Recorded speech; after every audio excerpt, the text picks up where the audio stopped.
సెంటీమీటర్లు, ఆదిలాబాద్ జిల్లాలో 17 సెంటీమీటర్లు, మంచిర్యాల జిల్లాలో గంటన్నరలో 12.5 సెంటీమీటర్ల వర్షపాతం. పొంగిపొర్లుతున్న వాగులు. భూపాలపల్లిలో 19 గ్రామాలకు నిలిచిన రాకపోకలు. 5 జిల్లాలకు రెడ్ అలర్ట్. షాడో నేత, వసూళ్ల మేత. పోలీస్ శాఖలో ఓ రాజకీయ నాయకుడి దందాలు, అడ్డగోలుగా దండుకునేందుకు అండదండలు. కీలక పోస్టింగుల కోసం అతని చుట్టూ అధికారుల ప్రదక్షిణలు. సిండికేట్ నడుపుతున్న 3 డీసీపీలు. కొందరు అధికారులపై నిఘా విభాగం ఆరా. ఓ డీసీపీపై సర్కారు వేటు.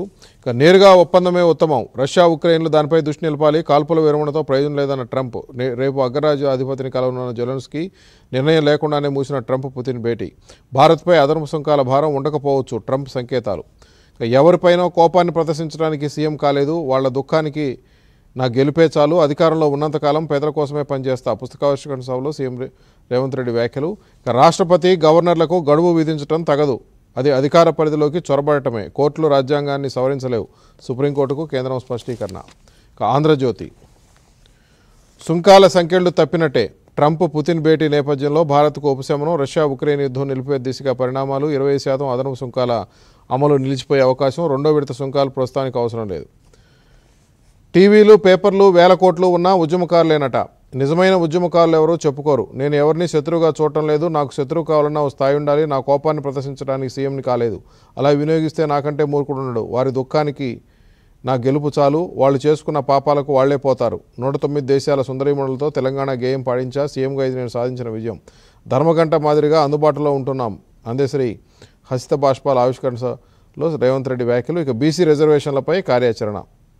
20 లేదా 21న పీఎస్సీ భేటీలో చర్చించాక తుది నిర్ణయం. 22న ఢిల్లీకి రేవంత్. 23 లేదా 24న కేబినెట్. తర్వాత అసెంబ్లీ. బిల్లుల్ని త్వరగా ఆమోదించాలని కోరుతూ తీర్మానం చేసే ఛాన్సు.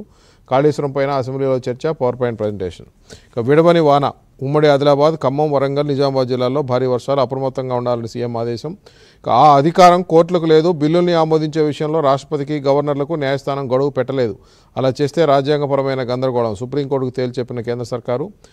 ఓట్ చోరీపై తాడో పేడో. బీహార్లో నేటి నుంచి రాహుల్ ఓట్ అధికార యాత్ర. 20 జిల్లాల్లో 16 రోజులు. భారత ప్రజాస్వామ్య చరిత్రలో మైలురాయి అన్న కాంగ్రెస్. ఢిల్లీలో నేడు ఈసీ విలేకరుల సమావేశం. ఎస్ఐఆర్ ఓట్ చోరీలపై వివరణ ఇచ్చే అవకాశం. మల్లె, జిన్ను, మామిడి మద్యం. టమాటాతో వోడ్కా, బీట్రూట్, క్యారెట్తో లిక్కర్. ఇప్పటికే యూరోప్లో ఆదరణ. 30,000 కోట్ల మార్కెట్. రాష్ట్ర ఎక్సైజ్ శాఖ ముందు ప్రతిపాదనలు. ఆక్యుపెన్సీ సర్టిఫికేట్ ఉంటేనే విద్యుత్ కనెక్షన్. విద్యుత్ పంపిణీ సంస్థకు హైకోర్టు స్పష్టీకరణ. ఎన్డీఏ ఉపరాష్ట్రపతి అభ్యర్థి ఎంపికపై కసరత్తు ముమ్మరం. రేసులో ప్రధానంగా రాజ్నాథ్ సింగ్ పేరు. సెప్టెంబర్ 9న ఉపరాష్ట్రపతి ఎన్నిక. నమస్తే తెలంగాణ. ఎరువు కరువు, రైతన్నకు దిక్కెవరు? రాష్ట్ర వ్యాప్తంగా అన్నదాతలకు తప్పని తండ్లాట. ఆగ్రో కేంద్రాల వద్ద ఎగబడ్డ అందని ఎరువులు. తెల్లవారుజాము నుంచే కిలోమీటర్ల కొద్ది క్యూ. తిండి తిప్పలు మానేసి అన్నదాతల నిరీక్షణ. బస్తా యూరియా కోసం రోజంతా పడిగాపులు. గజ్వేల్ మండలం రిమ్మనగూడలో భారీ ధర్నా. యూరియా సరఫరాలో సర్కారు ఫెయిల్ అయిందని మాజీ మంత్రి నిరంజన్ రెడ్డి ఫైర్. ఎన్డీఎస్ఏ ఎక్కడున్నావు? మళ్లీ కుంగిన పోలవరం కాఫర్ డ్యాము. 10 అడుగుల వెడల్పు, 8 అడుగుల లోతులో డ్యామేజీ. కాఫర్ డ్యాం మళ్లీ కొట్టుకుపోయినా ఎన్డీఎస్ఏ కనిపించలేదంటూ కేటీఆర్ ప్రశ్న. మేడిగడ్డను బాంబులతో పేల్చేశారు. అందుకే 2 పిల్లర్లలో పగుళ్లు. కేసీఆర్ను బదనాం చేసేందుకు కుట్ర. కాంగ్రెస్, బీజేపీ ముఖ్య నేతల హస్తం. ఎన్నికల్లో లబ్ధి కోసం దుష్ప్రచారం. పేలుడు కేసుపై పురోగతి ఏది? రైతును నట్టేట ముంచేందుకు రేవంత్ కుట్ర. బాబు ఉపన్యాసానికి కొనసాగిపుగానే రేవంత్ స్పీచ్. ఎన్ని కుట్రలు చేసినా బనకచర్లను అడ్డుకొని తీరుతామని మాజీ మంత్రి, ఎమ్మెల్యే జగదీష్ రెడ్డి హెచ్చరిక. హైకోర్టు ఆదేశాలు బేఖాతరు. గోపనపల్లిలో భూముల్లో ఫెన్సింగ్. అధికారుల చోద్యం. సర్కారుపై సమరమే. సెప్టెంబర్లో ఉద్యోగుల ఉద్యమ బాట. ముగిసిన ఉద్యోగులు చేసి డెడ్లైన్. ఇవి ముఖ్యంగా తెలంగాణ ఎడిషన్లో వచ్చినట్టు కథనాలు. ఈనాడు విజయవాడ ఎడిషన్లో కూడా నేరుగా ఒప్పందమే అవుతామంటూ రష్యా, పుతిన్, ట్రంప్ భేటీకి సంబంధించిన వార్త ప్రధానంగా ఇచ్చారు. ఇంజనీరింగ్లో 4వ వంతు సీట్లు ఖాళీ. కన్వీనర్ కోటాలో మిగిలిపోయినవే 22.27%. అర్హులు 1.28 లక్షలు. సీట్లు 1.53 లక్షలు. యాజమాన్య కోటా కలిపితే మరింత పెరగనున్న సంఖ్య. వర్షాలు కురుస్తున్నాయి కొన్ని చోట్లే. పలు ప్రాంతాల్లో వర్షాభావ పరిస్థితులు. పెరిగిన పొడి వాతావరణ రోజులు. రాష్ట్రపతి, గవర్నర్లకు గడువు విధించడం తగదు. అది అధికార పరిధిలోకి చొరబట్టమే. కోర్టులు రాజ్యాంగాన్ని సవరించలేవు. సుప్రీంకోర్టుకు కేంద్రం స్పష్టీకరణ. 21న సీఎం ఢిల్లీ పర్యటన. ప్రయాణించింది మహిళా లోకం. ఉచిత బస్సు ప్రయాణానికి విశేష స్పందన. పాక్ ఉగ్ర సంస్థ సానుభూతిపరుడి అరెస్టు. జైషే మహమ్మద్ సహా పలు సంస్థలతో వాట్సాప్ గ్రూపులో సభ్యుడు. ధర్మవరంలో కలకలం. ఆంధ్రజ్యోతి. కియాతో కళకళ. సత్యసాయి జిల్లాలో వేల కుటుంబాల్లో వెలుగులు. రోజు రోజుకు విస్తరిస్తున్న అనుబంధ పరిశ్రమలు. జాయిదార్ రహదారి పక్కన 20 కిలోమీటర్ల పరిధిలో ప్రత్యక్షంగా పరోక్షంగా 30,000 మందికి పైగా ఉపాధి. చదువు వారికి సాహసమే. అడవిలో 6 కిలోమీటర్లు నడిచి బడికి. 40 ఏళ్లుగా బడి కోసం ఎదురు చూస్తున్న పల్నాడు జిల్లా రామానంజనేయపురం. న్యాయం చేయాలని లోకేష్ విన్నపం. తిరుమల కిటకిట. వరుస సెలవులతో పోటెత్తిన భక్తులు. 3 కిలోమీటర్ల మేర క్యూ లైన్. సర్వదర్శనానికి 24 గంటల సమయం. ఇక ఫ్రీ బస్సు సూపర్ సక్సెస్. ఆడపడుచుల ప్రయాణ సంబరం. అన్ని రూట్లలో భలే స్పందన. నిండుగా కనిపించిన బస్సులు. పూర్తి ఆక్యుపెన్స్తో రైట్ జీరో టికెట్తో మహిళల్లో రిలీఫ్. సుంకాల సంఖ్యలు తప్పినట్లే. ట్రంప్ పుతిన్ భేటీ నేపథ్యంలో భారత్కు ఉపశమనం. రష్యా ఉక్రెయిన్ యుద్ధం నిలిపే దిశగా పరిణామాలు. ఆ అధికారం కోర్టులకు లేదు. బిల్లుని ఆమోదించే విషయంలో రాష్ట్రపతికి గవర్నర్లకు న్యాయస్థానం గడువు పెట్టలేదు. అలా చేస్తే రాజ్యాంగపరమైన గందరగోళం. సుప్రీంకోర్టుకు తేల్చెప్పిన కేంద్ర సర్కారు. ఎన్డీఏ ఉపరాష్ట్రపతి అభ్యర్థి ఎంపికపై కసరత్తు ముమ్మరం. రేసులో ప్రధానంగా రాజ్నాథ్ సింగ్ పేరు. ఇక ఓట్ చోరీపై తాడో పేడో. బీహార్లో నేటి నుంచి రాహుల్ ఓట్ అధికార్ యాత్ర. 20 జిల్లాల్లో 16 రోజుల పాటు. కరువు తీరింది. ఖరీఫ్ సాగు పుంజుకుంది. ఇక రేపు మరో అల్పపీడనం. 24న మరొకటి ఏర్పడే అవకాశం. సైబర్ నేరగాళ్లకు సవాల్. రికవరీలో ఏపీ పోలీసుల సత్తా. ఆధునిక సాంకేతికతతో గుర్తింపు. ధర్మవరం వాసికి ఉగ్రలింకులు. ఇక ప్రజాశక్తి. ఎరువుల కేటాయింపుల్లో కోత. కేంద్రంపై ఒత్తిడి చేయని కూటమి సర్కారు. ఖరీఫ్ రైతుకు ఆదిలోనే కొరత. వ్యవసాయ శాఖపై మేనేజ్మెంటు భారం. ఇక నిర్వాసితుల కష్టాలు పట్టవా. పోలవరం పునరావాస కాలనీలో కనీస సదుపాయాల కరువు. మీడియా సమావేశంలో సిపిఎం ప్రధాన కార్యదర్శి ఎంఏ బేబీ చేసిన వ్యాఖ్యల్ని ప్రధానంగా ప్రస్తావించారు. ఇవి ఈరోజు పత్రికల్లో వచ్చినటువంటి ముఖ్యమైన వార్తా కథనాలలో. ముఖ్యమంత్రి రేవంత్ రెడ్డి గారు కర్మ సిద్ధాంతాన్ని నేను బాగా నమ్ముకున్నానంటూ ఆయన తన రేవంత్ సిద్ధాంతాన్ని చెప్తున్నారు.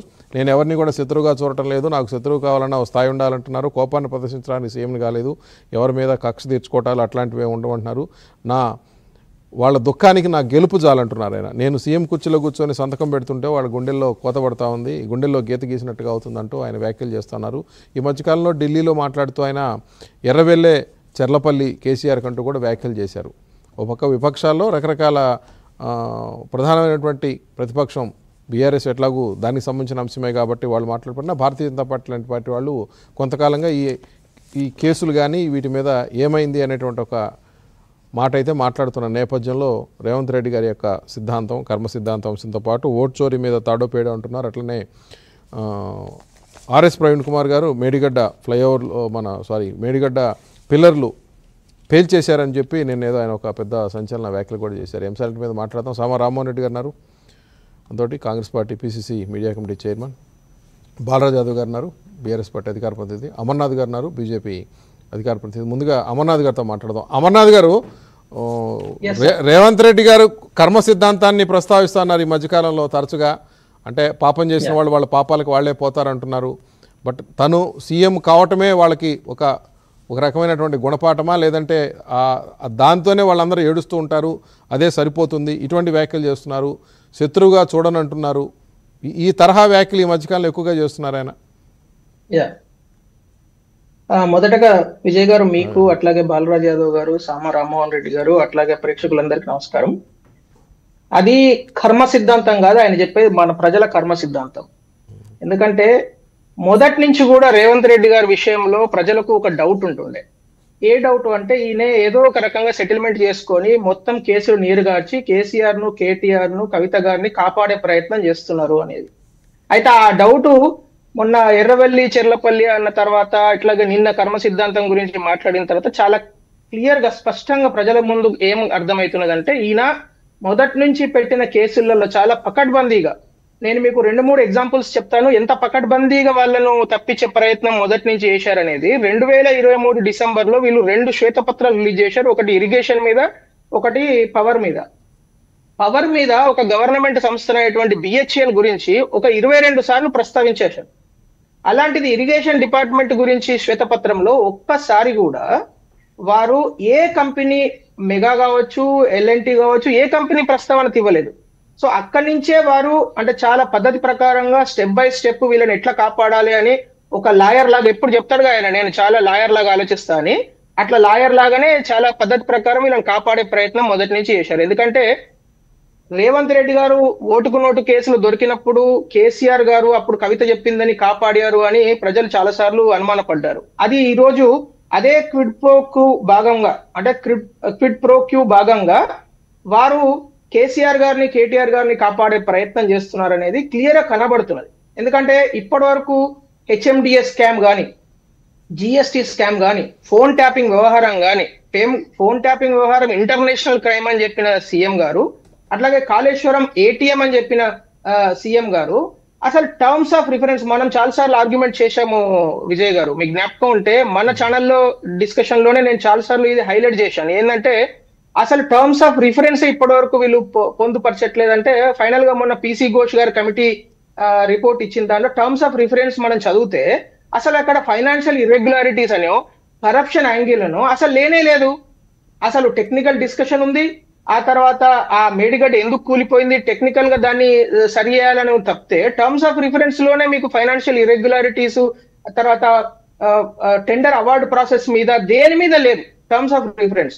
సో అంటే దాని అర్థం ఏంది, మొదటి నుంచి కూడా చాలా స్పష్టంగా ఈ రోజు అర్థమవుతున్నది ఏంటంటే కేసీఆర్ కేటీఆర్ ఫ్యామిలీని కాపాడే ప్రయత్నము రేవంత్ రెడ్డి గారు చాలా మనస్ఫూర్తిగా శ్రద్ధతోని చిత్తశుద్ధితోని చేస్తున్నారు అనేది అర్థమైంది. ఎక్కడ సార్ ఉప్పు నిప్పు అయితే అసలు వాళ్ళకి ఆయనకి ఉప్పు నిప్పు కదా పైన సార్.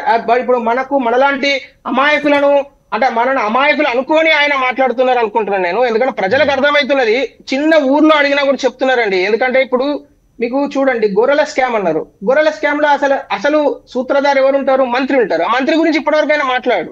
ఫార్ములా ఈ స్కామ్ గురించి అసలు ఎంత మాట్లాడిండు, అసలు బూతులు తిట్టాడు, మైకులలో మాట్లాడాడు. తర్వాత ఏం జరిగిందండి ఫార్ములా ఈ స్కామ్ లో?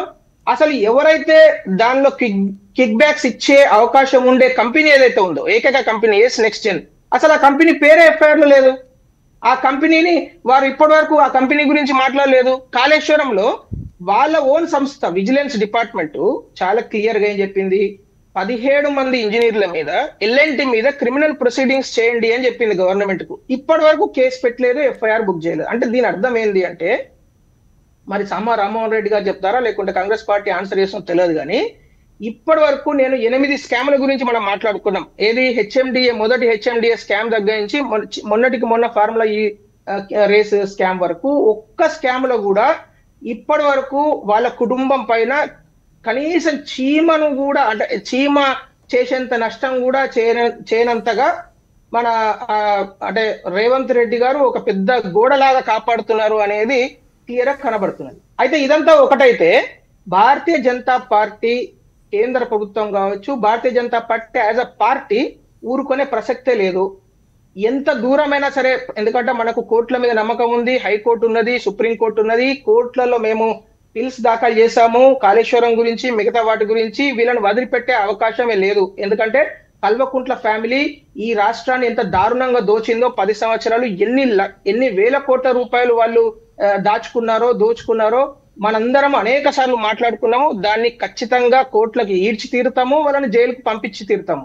రేవంత్ రెడ్డి గారు కాదు కదా, రేవంత్ రెడ్డి గారు మొత్తం రాహుల్ గాంధీ గారు, ప్రియాంక గాంధీ గారు, రేవంత్ రెడ్డి గారు అందరు వచ్చి కాపాడడానికి ప్రయత్నం చేసినా కూడా కాదు. అమర్నాథ్ గారు ఎవరి పాపాలకు వాళ్లే పోతారు, నేను ఎవరిని శత్రువుగా చూడను, వ్యక్తిగత కక్ష లేదు అనే వ్యాఖ్యలు అవినీతి అక్రమాలని పెట్టేదానికి కప్పిపుచ్చేదానికి అనే కోణాన్ని ఎట్లా మీరు తీసుకున్నారు? అసలు అది వ్యక్తిగతమైనటువంటి కోపాలు తాపాలు లేదంటే వాళ్ళ మీద కక్ష తీర్చుకోవటాలు జైలుకు పంపటాలు ఆ కాన్సెప్ట్ లో కదా ఆయన అన్నది.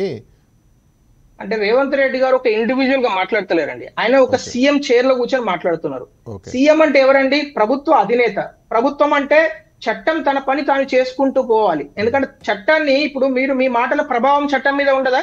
నువ్వు ఆ కుర్చీలో కూర్చొని నేను అసలు వాన్ పాపాన వాడే పోతాడు, అసలు మనం ఎందుకు కేసు పెట్టాలి, మనం ఎందుకు అఫిడవిట్ దాఖలు చేయాలి, మనం ఎందుకు హైకోర్టుకి వెళ్ళాలి అంటే దాని అర్థం ఏంది? ప్రభుత్వ వైపు నుంచి క్లియర్ స్టాండ్ చెప్తున్నాడు ఆయన, మేమేం ఫైట్ చేయము, మేము కోర్టులలో వాదించము, మేము అఫిడవిట్ దాఖలు చేయము. నా పీసీ ఘోష్ గారు కూడా చెప్పారు కదా, అరే క్యాబినెట్ నోట్స్ ఇవ్వండి, 2 సంవత్సరాలు ఇంతకు ముందు జరిగిన క్యాబినెట్ నోట్ ఇవ్వండి, ఇప్పటి వరకు ఇవ్వలేదు అని వారే వ్యాఖ్యానించేశారు కదా. కాళేశ్వరం వారు పెట్టిన కమిషన్ యొక్క ఎవరైతే మాజీ జడ్జి గారు ఉన్నారో వారే చెప్పారు, క్యాబినెట్ కమిటీ నోట్స్ ఇవ్వండి అంటే గత 15-16 నెలలుగా ఇవ్వట్లేదు అంటే తర్వాత అది మీడియాలో చెప్తే అప్పుడు ఇచ్చారు.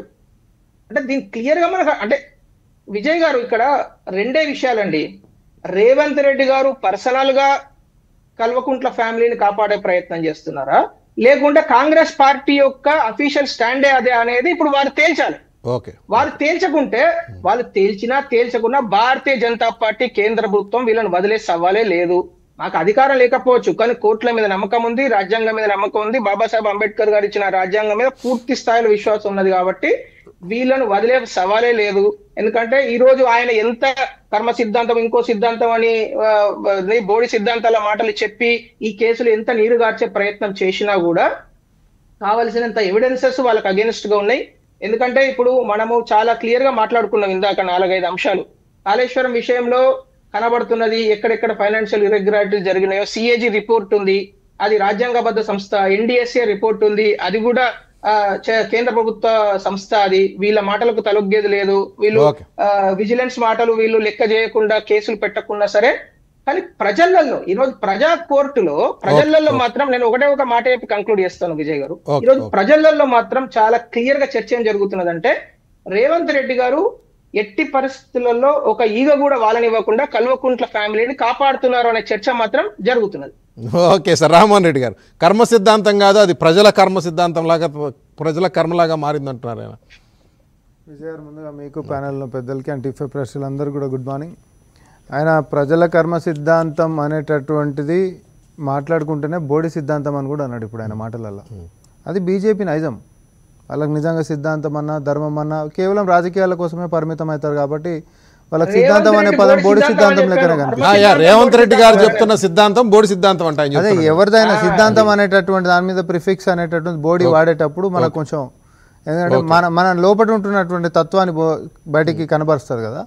సో అది బీజేపీ యొక్క ఆలోచన విధానం గట్లనే ఉంటుంది. వాళ్ళకి నిజంగా కూడా ధర్మం అయినా లేకపోతే భగవంతుడు రాముడైనా లేకపోతే ఇంకోటైనా ఏదైనా ఆ రాజకీయాల కోసం ఆ పూట కోసం మాత్రమే మాట్లాడేది. అమర్ గారు మాట్లాడుకుంటా చెప్పిండ్రు, ఆయన ఏమన్నాడు, ఎవడో వదిలిపెట్టడం మేమైతే వదిలిపెట్టాం, కోట్లలో కొట్లాడతాం, డామ్ డోన్ డూస్కో కబడ్డీ ఆడతాం అన్నట్టుగా చెప్పిండు. మరి దేశంలో కాంగ్రెస్ పార్టీలో అత్యంత పెద్ద కుంభకోణాలు చేసిర్రు అని ఆరోపింపబడ్డటువంటి నాయకులను మొత్తం సుమారు 23 మంది సార్ ఈ దేశంలో. 23 మంది టాప్ పర్సనాలిటీస్ ఎవరు అయితే కుంభకోణాలల్లో సెంట్రిక్గా ఉంటున్నటువంటి నేతలు మొత్తానికి టికెట్లు ఇచ్చి పొంచి పోషించి ఈరోజు దేశాన్ని మళ్ళీ అదే దారిలో పెట్టిస్తున్నటువంటి బీజేపీ రోజు ఇవన్నీ మాట్లాడుతుందనంటే ఒప్పుకుందామా? వాళ్ళు చేసినటువంటి చరిత్ర గిట్ట నిజంగానే గతంలో ఎవరైనా కుంభకోణాలలో ఆరోపణలు ఎదుర్కొన్న కోల్ స్కామ్ ఎగ్జాంపుల్ తీసుకోండి మీరు. జిందాల్ కాడికించి మొదలు పెట్టుకుంటే చింతామణి మహారాజ్ తీసుకున్నా లేకపోతే ఎవరినైనా తీసుకోండి, ఆరోపణలు వచ్చినాయి అని అంటే వాళ్ళు 1000 కోట్ల సంపాదించేసిర్రు అని చెప్పి ఎన్నికల ప్రచారాలలో చెప్పినటువంటి మోడీ గారు తర్వాత వాళ్ళందరినీ పార్టీలకు తీసుకొని టికెట్లు ఇచ్చుకొని గెలిపించుకొని ఈరోజు పక్కనే పెట్టుకున్నటువంటి తీరు మీరు వాళ్ళ మీద ఏమంటారు చర్యలు తీసుకున్నట్టుగా కనిపిస్తుందా, లేకపోతే ఏమంటారు కోడి పిల్లల్ని పొదిగి కాపాడుకుంటుంది కదా సేమ్ అట్లా గిట్ట కనిపిస్తుందా? మీకు అట్లాంటి చరిత్ర గిట్ట ఉందా? ఈరోజు కేవలము తెలంగాణలో ఒక నెరేటివ్ ఏంది అని అంటే బీజేపీ బీఆర్ఎస్ 2 ఒకటి అనేటటువంటిది చాలా కాంక్రీట్గా ప్రజలు విశ్వసించారు. అది నిజం కాబట్టి దాన్ని ఏదో నీరు గార్చేటటువంటి ప్రయత్నంలో భాగంగా ఇటు బీఆర్ఎస్ పార్టీ అటు బీజేపీ ఇద్దరు కూడా కాంగ్రెస్ బీఆర్ఎస్ఏ ఒకటని ఇప్పుడు బీజేపీ, లేకపోతే బీఆర్ఎస్ ఏమో కేంద్రము ఇక్కడ రాష్ట్రము ఒకటిగా పనిచేస్తున్నాయని చెప్పేసేమో వాళ్ళు. రోజు ఒక నెరేటివ్ ఎన్ని చేసినప్పటికీ మేము ఆడ కర్మ సిద్ధాంతం గురించి అక్కడ ఉంటున్నటువంటి వేదిక దానికి అనుగుణంగా మేము మాట్లాడడం జరిగింది. పచ్చకామర్లోనికి లోకమంతా పచ్చనే కనిపించినట్టు ఎప్పుడు ఏమంటారు దురాలోచనలు ఉంటున్నటువంటి మీకు అన్ని దురాలోచనలుగానే చూస్తారు కాబట్టి ఆయన మాట్లాడినటువంటి ఆ యొక్క వేదిక ఏంటిది, పోయినటువంటి కార్యక్రమం ఏంటిది, అది ఏ సందర్భంలో మాట్లాడిన అనేటట్టు మీరు తెలుసుకొని మాట్లాడాలి. ఎందుకు అనంటే ముఖ్యమంత్రి లెక్క ఉండి పగ పెంచుకొని అవతల వ్యక్తులు నన్ను గతంలో జైలుకు పంపించారు కాబట్టి నేను కూడా జైలుకు పంపించేసేస్తా, వాడిని తొక్కేసేస్తా, వాడిని రాజకీయంగా పనికి రాకుండా చేస్తా, కుటుంబాన్ని మొత్తం కకా వికలం చేస్తా అనేటటువంటి ఒక విద్వేషమైనటువంటి ధోరణితోటి పోతున్నటువంటి రకంగా నేను కాదు. నాకు ప్రజల యొక్క అవకాశం ఇచ్చినప్పుడు ప్రజలకి మేలు చేసేటటువంటి విధంగా మీరు చెప్పినటువంటి ప్రజల యొక్క కర్మ సిద్ధాంతం మెరుగుపరిచేటటువంటి విధంగా ఆయన యొక్క పడుతున్నాడు కాబట్టి ఖచ్చితంగా తెలంగాణ ప్రజలు దాన్ని స్వాగతిస్తూ ఉన్నారు. నీ పార్టీ ఏడుందండి? థర్డ్ టీఎంసీకి పర్మిషన్ ఇచ్చేటప్పుడు మాట్లాడే మాటలు ఏంటంటే ఆయన రైట్ ఫ్రమ్ హెచ్ఎండిఏ కుంభకోణం దగ్గర నుంచి వరుసగా కుంభకోణాలు చెప్తాను. ఇప్పుడు ఆయన ఉద్దేశం ఏంటంటే అమర్నాథ్ గారిది ఈ కుంభకోణాలన్నింటినీ వదిలేయటమే కర్మ సిద్ధాంతం అని అడుగుతున్నాడు. అంటే కర్మ సిద్ధాంతం అమర్నాథ్ గారు ఎవరిని జైలుకి పంపించను, ఎవరి మీద కేసులు ఉండవు అంటే అమర్నాథ్ గారిని మీరు రాజీ పడ్డారు, మీరు మాట్లాడుకున్న ఆ టైప్ లో ఆయన మాట్లాడే అమర్నాథ్ గారు పాపం ఒకటి తెలుసుకోవాలి. ఆయన ఏమంటాడంటే వ్యక్తిగా సిద్ధాంతం ఓకే, ఒక ముఖ్యమంత్రిగా ఉన్నప్పుడు ఎవరి మీద కోపం లేదు, ఏమీ చేయను, నేను ఎవరిని జైలుకి పంపించను అంటే ఎట్లా కుదురుతుంది? చేయాలి కదా, జైలుకి పంపించాలి కదా, చెప్పారు కదా, లేదంటే సాక్ష్యాలు ఉన్నాయి కదా అనేది ఆయన కోణం, అది ఆయన ఆవిష్కరించే యాంగిల్. అది వ్యక్తిగతమైనటువంటి శత్రుత్వంతో నేను ముందుకు పోనీకలేదు, చట్టాన్ని గౌరవించుకునే ముందుకు పోతున్నాం కాబట్టి గొర్రెల కుంభకోణమైనా హెచ్ఎండిఏ అయినా ఫార్ములా ఈ అయినా కాళేశ్వరం అయినా లేకపోతే ఇంకే అంశమైనా సార్ అన్నిటి మీద విచారణ చేయించింది అదే నాయకుడు అన్న సంగతి పాపం అమర్ గారికి నేను గుర్తు చేస్తా ఉన్నా. మీరు కోర్టుకు పోయి ఉరికి పోయి ఎంక్వైరీలు ఏపీయలే, మేము ఎంక్వైరీలు చేసినాము. గతంలో 10 సంవత్సరాల అవినీతి మొత్తం చేస్తుంటే ఒక్క కేసు వాళ్ళ కుటుంబం మీద పెట్టలే మీరు. ఇది మీ చరిత్ర. మేము వచ్చిన తర్వాత కేసులు కాదు విచారణ జరిపిస్తున్నటువంటిది ట్రాక్ రికార్డు మాది. కానీ జస్ట్ మనం ఆడ చేస్తున్నాం కాబట్టి పారదర్శకంగా విచారణ లేకుండా కుటుంబాన్ని మొత్తం లోపడేసేటటువంటి కుట్రపూరితమైనటువంటి రాజకీయం మేము చేస్తలేమనేటటువంటిది మా యొక్క ఉద్దేశం. మేము ఆడ చెప్పింది ఆ యొక్క నేరో లైన్ నువ్వు బిజ్ చేసుకొని ఏదో రాజకీయంగా నీ స్వార్థం గురించి వాడుకుంటా అంటే నువ్వు వాడుకో అమర్నాథ్, నాకు ఇబ్బంది లేదు. కానీ ఆడ విచారణ అనేటటువంటిది మొదలుపెట్టింది ఆ కుటుంబం మీద, మీరు కాదు. 10 ఏళ్ళలో మేము వచ్చినాక గతంలో సిబిఐ విచారణ ఎలౌడ్ లేదు అని అంటే పక్క రాష్ట్రాల్లో మరి కాంగ్రెస్ పార్టీయో లేకపోతే అనుబంధ పార్టీలు ఉంటున్నప్పుడు ఒక చిన్న భూమి పంచాయతీలలో ముఖ్యమంత్రిని అరెస్ట్ చేసి లోపడేసినటువంటి చరిత్ర ఉన్న బీజేపీ ఇక్కడ కాళేశ్వరం అనేటటువంటిది 1,00,000 కోట్లతో మొదలుపెట్టి 10,000 కోట్లలో కుంభకోణాలు చేస్తుంటే నువ్వు ఒక కేసు ఎందుకు పెట్టలే అన్న నేను. దాని జవాబు ఎందుకు చెప్పావు? ఎవడు కాపాడిండు? ఎవడు కాపాడే చరిత్ర ఉంది మీకు? దేశవ్యాప్తంగా అన్ని కుంభకోణాలలో పెద్ద ఎత్తున ఉంటున్నటువంటి పేర్లని ఈరోజు మీ పార్టీ కండువా కప్పుకొని ఉన్నాయి అంటున్నా. నీకు ఒకరి మీద చర్యలు తీసుకున్న చరిత్ర లేనప్పుడు మాట్లాడేటటువంటి అర్హత కూడా ఉండదు అంటున్నాం. మేము పారదర్శకంగా విచారణ చేసుకుంటా. మేము వ్యక్తిగతమైనటువంటి కుట్రాకోణంతోనో లేకపోతే వ్యక్తిగతమైనటువంటి ద్వేషంతోనో ఆయన ఏమంటారంటే వ్యక్తిగతంగా ఎట్లా ముఖ్యమంత్రి కదా ఆయన, ఎవరి మీద కోపం లేదు, ద్వేషం లేదు, ఎవరి మీద లేదు, జైలుకి పంపించను. అప్పుడు ఆయన ఏదో అన్నాడు ఇందాక, ఎర్రవల్లి చెర్లపల్లి ఏదో అన్నాడు ఆయన. ఎర్రవల్లి చెర్లపల్లి ఆయనకి ఇంకేం కావాలి, అసలు చెర్లపల్లి ఎందుకు అని కంక్లూజన్ చేసేసిండు ఆయన. అట్లా అంటున్నారు. ఉండవు కేసులు, అరెస్టులు చేయము, జైలుకి పంపించమంటున్నారు కదా, మరి ఈ కేసులన్నీ తేల్చాలి కదా, జైలుకి వెళ్తారా లేదో తెలియదు. కానీ ఆ కోణం అది ఆయన చెప్పేది. మరి అమర్నాథ్ గారి చెవులో ఎవరు చెప్పారో, బీజేపీ వాళ్ళకి గిట్ట ఎవరని చెప్పారు, జైలుకు పంపాం, ఏడుకు పంపాం, అందులోనే ఫామ్ హౌస్లు ఉంటారని ఎవరు చెప్పారు మాకు తెలియదు. అట్లా గిట్ట చేసేటోళ్ళం అయితే కాదు, అట్లా గిట్ట చేసేటోళ్ళం అయితే విచారణ చేయకుండా, పీసీ కోర్స్ కమిషనే చేయకుండా, విజిలెన్స్ అనేది రాకుండా, ఏవి లేకుండా కర్మ సిద్ధాంతం ఓడిపోయింది, ఇంతకు మించి ఏం కావాలి, నేను అన్నిటికంటే పెద్ద శిక్ష వేసినాను, ఇదే నాయకుడు కూడా మాట్లాడవచ్చు. అట్లా కాదు, మీరు చేసిన చరిత్ర మీకు లేదు, చేస్తున్నటువంటి విచారణ చరిత్ర మాకుంది కాబట్టి అదొక లెక్క. భవిష్యత్తులో గారు ఏమన్నది ఏంటంటే వారి దుఃఖానికి నా గెలుపు చాలు, వాళ్ళు చేసుకున్న పాపాలకు వాళ్లే పోతారన్నారు. ఇప్పుడు వాళ్ళ దాని మీద ఉంటున్నటువంటి సార్ ఇది వ్యక్తిగతంగా మాట్లాడేటటువంటి దాన్ని రాజకీయానికి ఆపాదించి మీరు మాట్లాడుతూ ఉన్నారు. నేను అంటా ఉన్నాం, ఇప్పుడు గతంలో ఈయనని జైల్లో వేసి, రేవంత్ రెడ్డి గారిని జైల్లో వేసి, ఒక కుటుంబ సభ్యులు ఒక ఫంక్షన్ కూడా గెస్ట్ లెక్క వచ్చిపోయేటటువంటి పరిస్థితులు చేసి, ఎవడో ఎగరేసినటువంటి డ్రోన్లు తీవ్రవాదులు వేసినటువంటి జైల్లో మళ్ళీ వేసినప్పటికీ ఆ చరిత్ర ఉంటున్నప్పటికీ ఎక్కడ పర్సనల్గా క్యారీ చేసి కుటుంబాన్ని కూడా నేను అదే బాట పట్టిస్తా అనేటటువంటి ఒక ద్వేషాన్ని పెంచుకొని వ్యవహరిస్తున్నటువంటి తీరులో నేను లేను. నా గెలిపే వాళ్ళకి అన్నిటికంటే పెద్ద మూల్యం చెల్లించినట్టుగా దాని యొక్క కోణంలో మాట్లాడిండు. కానీ కాళేశ్వరం ఆపేస్తా, లేకపోతే గొర్రెల కుంభకోణం ఆపేస్తా, లేకపోతే హెచ్ఎండిఏ ఆపేస్తా, ఫార్ములా ఈ ఆపేస్తా అని గిట్ట మేము చెప్పినామా? లేకపోతే అట్లా ఆపినటువంటి చరిత్ర గిట్ట మాకుందా? ట్రాక్ రికార్డు గిట్ట మాకుందా? ఒక పక్క విచారణలు చేసుకుంటా, సంక్షేమాలు ఇచ్చుకుంటా, ఇంకొక పక్క అభివృద్ధి చేసుకుంటా, కొత్త ప్రణాళికలు నిర్మించుకుంటా, ఒక రాష్ట్ర ముఖ్యమంత్రి ఎన్ని రకాలుగా 24/7 బిజీగా ఉండాలనో ఆ ట్రాక్ రికార్డు తీసుకొని వస్తుంటే కళ్ళ మంటలతోటి ఈరోజు ప్రతిపక్షాలు మాట్లాడుతున్నప్పుడు, మీకు వచ్చి అసెంబ్లీకి వచ్చి మాట్లాడే దమ్ము ధైర్యం మీకు లేనప్పుడు, గతంలో వాళ్ళ మీద చర్యలు తీసుకున్నటువంటి చరిత్ర బీజేపీకి లేనప్పుడు, ఈరోజు మమ్మల్ని విమర్శించే నైతికత మీకు లేదని చెప్పి నేను మళ్ళొకసారి కూడా హితబోధ చేస్తా ఉన్నా. ఓకే, బాలాజీ గారు ఎవరి పాపాలకు వాళ్లే పోతారంటున్నారు. సరే, రేవంత్ రెడ్డి గారి సిద్ధాంతాన్ని సూత్రీకరణలో అమర్నాథ్ గారు తీసుకున్న యాంగిల్ ఏంటంటే ఈ కేసులు ఇవే ఉండవు, జైలుకి ఎవరిని పంపించమనే కోణంలో ఆయన అన్నారు. బట్ రామ్మోహన్ రెడ్డి గారు తిన్నారు కదా మీరు. బాలాజీ గారు. విజయ్ సార్, ముందుగా మీకు అదేవిధంగా టీవీ5 ప్రేక్షకులకి, ప్యానెల్ లో పెద్దలు భారతీయ జనతా పార్టీ ప్రతి అమర్నాథ్ గారికి, కాంగ్రెస్ పార్టీ ప్రతి సామరామరెడ్డి గారికి నమస్కారం. ఇలా ప్రధానంగా రేవంత్ రెడ్డి గారి మాటలు చూస్తా ఉంటే ఇవాళ ఏమంటారు కదా, చిత్తం శివుని మీద భక్తి చెప్పుల మీద అన్నట్టు ప్రజలకు ఇచ్చిన హామీలు అమలు చేయలేకపోతా ఉన్నాడు, ఉన్న కూర్చి బోధ్యం అని అధిష్టానం ఏమైనా తీసేద్దనేటువంటి బాధలో మాట్లాడుతున్నా కనపడతా ఉంది. ఒకవైపు మనుగోడు ఎమ్మెల్యే రాజగోపాల్ గారు చేసినటువంటి విమర్శలకు కానీ వారు చేస్తున్నటువంటి అంశాల పట్ల ఎవరు కూడా పార్టీలో జవాబు ఇచ్చే పరిస్థితి లేదు. ఒకవైపు అనిరుద్ధరెడ్డి గారు జడ్చర్ల ఎమ్మెల్యే గారు మాట్లాడుతున్న మాటలకు ఎవరు క్రమశిక్షణ కమిటీ కానీ పార్టీకి సంబంధించిన వ్యవహారాల్లో ఎట్లా తలదూచుకుంటారు, ఎవరికి కాంటాక్ట్లు అప్పచెప్తా ఉన్నారు, ఎవరి సమక్షంలో పాలన జరుగుతున్న అంశాల మీద ఎవరు క్లారిటీ ఇచ్చే పరిస్థితి లేదు. ఒకవైపు బీసీ యాత్ర పేరుతోటి రిజర్వేషన్లు సాధిస్తాం, 42% రిజర్వేషన్లతోటి ఎలక్షన్లకు పోతామని చెప్పేసి ప్రగల్భాలు పలికినటువంటి ముఖ్యమంత్రి రేవంత్ రెడ్డి గారు ఇవాళ ఢిల్లీలో వెళ్లి డ్రామా ఆడి ఎట్లా వచ్చిరో ఎట్లా పలాయాన్ని తగ్గించి మళ్ళీ తెలంగాణకు వచ్చారో ప్రజలు అర్థం చేసుకో ఉన్నారు.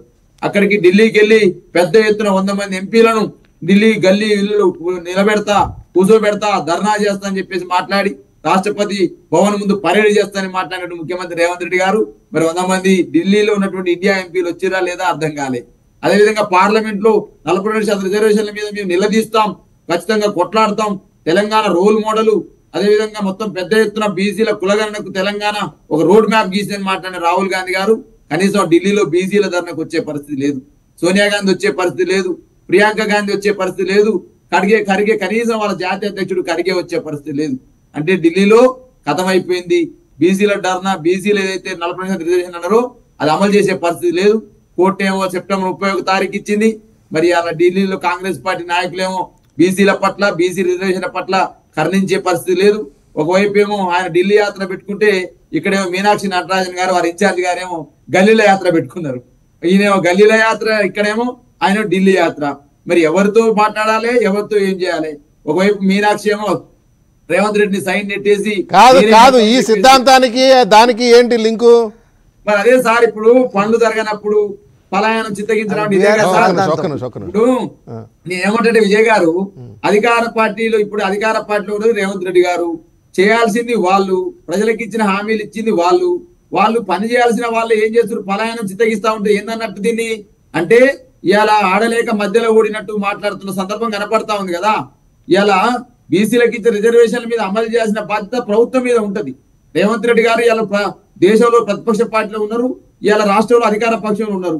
ప్రతిపక్ష పార్టీగా ఢిల్లీలో ధర్నా చేయమంటే కనీసం నీ మాటల్ని, నీ చేతల్ని కనీసం నీ పార్టీ కూడా ఆలకించే పరిస్థితి లేదు కదా. ఇలా దేశంలో ఢిల్లీలో వినిపిస్తా, మోదీని మెడను వస్తాన మాట్లాడి నువ్వు కనీసం సోనియా గాంధీ తల వంచలేని పరిస్థితికి వచ్చినావు. సోనియా గాంధీ ముందు తల వంపులు తెచ్చుకున్నావు. రాహుల్ గాంధీని కనీసం ఢిల్లీ ధర్నాకు పిలిచే పరిస్థితి లేదు. నీ జాతీయ అధ్యక్షుడు ఖర్గే నీ ఢిల్లీ ధర్నాకు వచ్చే పరిస్థితి లేదు. నేనేమంటే విజయ్ గారు 2-3 అంశాలు చెప్తా ఉన్నా నేను. రేవంత్ రెడ్డి కర్మ సిద్ధాంతం కాదు, ఇది బూత్ సిద్ధాంతాన్ని నమ్ముకున్నాడు. అదే విధంగా ఈయన చేతికి పని చెప్తలేడు తప్ప నోటికి మాత్రం పని చెప్తా ఉన్నాడు. వచ్చే ఎన్నికల్లోనేమో మహేష్ కుమార్ గౌడ్ ఏమన్నారు సార్? ఇప్పుడు వాళ్ళ దుఃఖానికి నా గెలుపు చాలు, వాళ్ళు చేసుకున్న పాపాలకు ఓలేపోతారు, కోపాన్ని ప్రదర్శించడానికి సీఎంని కాలేను. దీంట్లో బూతులు ఎక్కడ ఉన్నాయి సార్? సార్ నేను ఏమంటే సార్, రాజకీయాల్లో గెలుపోవటములు ఉండవా? రాజకీయాల్లో ఓటమి ఉండదా? గెలుపు ఉండదా? దానికి దుఃఖం భరించాల్సిన అవసరం ఏంది? రేవంత్ రెడ్డి కాకపోతే ఇంకోళ్ళు సీఎం అవుతారు, ఆయన సీఎం అయితే కూడా బాధపడతాం. అంటే రేవంత్ రెడ్డి సీఎం ఘాటాన్ని తట్టుకోలేనటువంటి వ్యక్తులు వాళ్ళు అనేది ఆయనకు సెన్స్. అక్కడ నన్ను భరించలేని వాళ్ళు నేను సీఎం కుర్చీలో కూర్చోవటం అనేది అని చెప్పారు కదా. నేను పేపర్ మీద సంతకం అట్లా గీత గీస్తే వాళ్ళ గుండెల్లో గీసినట్టుగా అయింది వాళ్ళకి అని చెప్పానన్నారు ఆయన. సార్ అవన్నీ పేపర్ మీద రాతలకు, పేపర్లో హెడ్డింగ్లకు ఉపయోగపడతాయి సార్. ఇలా రేవంత్ రెడ్డి గారు మాట్లాడే మాటలు ఒక్క రోజుకు ఉపయోగపడుతుంది తప్ప జీవితాంతం ఉపయోగపడవు. ప్రజలకు 5 సంవత్సరాలు ఇచ్చిన ఎలక్షన్ హామీలకు సంతృప్తి పరచవు. నేను ఏమంటే ముఖ్యమంత్రి గారు ఒకవైపు ఏమో ప్రయత్నాలు చేస్తా ఉన్నాడు, మంత్రుల మధ్య కోఆర్డినేషన్ లేక ఇబ్బందులు పడతా ఉన్నాడు. ఒకవైపు వచ్చే 10 సంవత్సరాలు నేనే సీఎం అనుకున్నాడు. మహేష్ కుమార్ గౌడ్ ఏమో బీసీ సీఎం చేస్తారు వచ్చేసారని మహేష్ కుమార్ గౌడ్ మాట్లాడుతూ ఉన్నాడు. అదే విధంగా కోమరెడ్డి రాజగోపాల్ రెడ్డి గారేమో ఈయనెవరు చెప్తేందుకు అధిష్టానం నిర్ణయించాలని చెప్పి వారు మాట్లాడుతూ ఉన్నారు. సార్ ఇలా పాదయాత్ర పేరుతోటి ఢిల్లీలో ఈయన యాత్ర చేస్తా ఉంటే గల్లీలో యాత్ర గమనించాలి. ఇవన్నీ సార్ ఇవన్నీ కూడా డెఫినెట్ గా చెప్తా ఉన్నాను. 100% అధిష్టానం దగ్గర రేవంత్ రెడ్డి గారు తగ్గిన మార్కులు వారి పట్ల అధిష్టానం వ్యవహరిస్తున్న తీరుని బట్టే ఈ కర్మ సిద్ధాంతం ఏది జరిగితే అది జరుగుతుందనే మాటలు వస్తున్నాయని నేను భావిస్తా ఉన్నాను. సార్ ఇలా నేను ఏమంటే భారతీయ జనతా పార్టీకైనా కాంగ్రెస్ పార్టీకైనా కేసీఆర్ ని జైలు వేస్తేందుకు మీరు అధికారం ఇవ్వలేరు సార్. ఇలా కేటీఆర్ ని తిట్టేందుకు మీకు అధికారం ఇవ్వలేరు సార్. మీరు అధికారం ఇచ్చింది ప్రజలను సవ్యంగా పరిపాలన చేయమని అధికార పార్టీగా కాంగ్రెస్ పార్టీకి ఇచ్చిన దొంగలను జైలుకు పంపడం కూడా అధికారంలో భాగమే. అమర్నాథ్ గారు నన్ను మాట్లాడియండి ప్లీజ్. నేను ఏమంటున్నంటే ఇవాళ ఏదో మీరు సంస్థలు అధికార పార్టీగా కొన్ని ఇంటెలిజెన్స్ సంస్థలు ఉన్నవి, పోలీసు అధికార నివేదికలు ఉన్నవి, పోలీస్ బాసులు సిట్టిగా వేసినారు, వాళ్ళు తేలుస్తారు. ఇలా కక్షలు కార్యాలకు ప్రతీకగా జైలు వేయడమే నీ ఒక పరమావధి చేయండి. ఏం చేస్తాం? అంతకంటే ఏం చేస్తాం? ఇలా డిఎంకే గతంలో తమిళనాడులో జయలలిత డిఎంకే కర్ణాటక మధ్య జరగలేదా జైళ్ల పంచాయతీ? ఇలా గదే జరుగుతుంది రాష్ట్రంలో కూడా. అది లేదని అన్నారనే దాని మీదనే ఇప్పుడు బీజేపీ అభ్యంతరం వ్యక్తం చేస్తా ఉంది సార్. అది లేదని అన్నాడనే, నేను ఎవరిని శత్రువుగా చూడట్లేదు, నేను కోపాన్ని ప్రదర్శించడానికి కాలేదు, లేదు ఇందాకేదో మొన్న ఢిల్లీలో చిట్ చాట్లో ఆయన మాట్లాడిన దాన్ని మాట్లాడుతూనే ఎందుకు ఇప్పుడు మధ్యలో ఇంటర్ఫేర్ అయినాడు కదా మధ్యలో అమర్నాథ్ గారు. ఆయన ఏమన్నాడంటే తప్పులు చేసిన వాళ్ళని జైల్లో వేయాలి కదా, వేయకపోతే ఎట్లా అంటున్నారు ఆయన?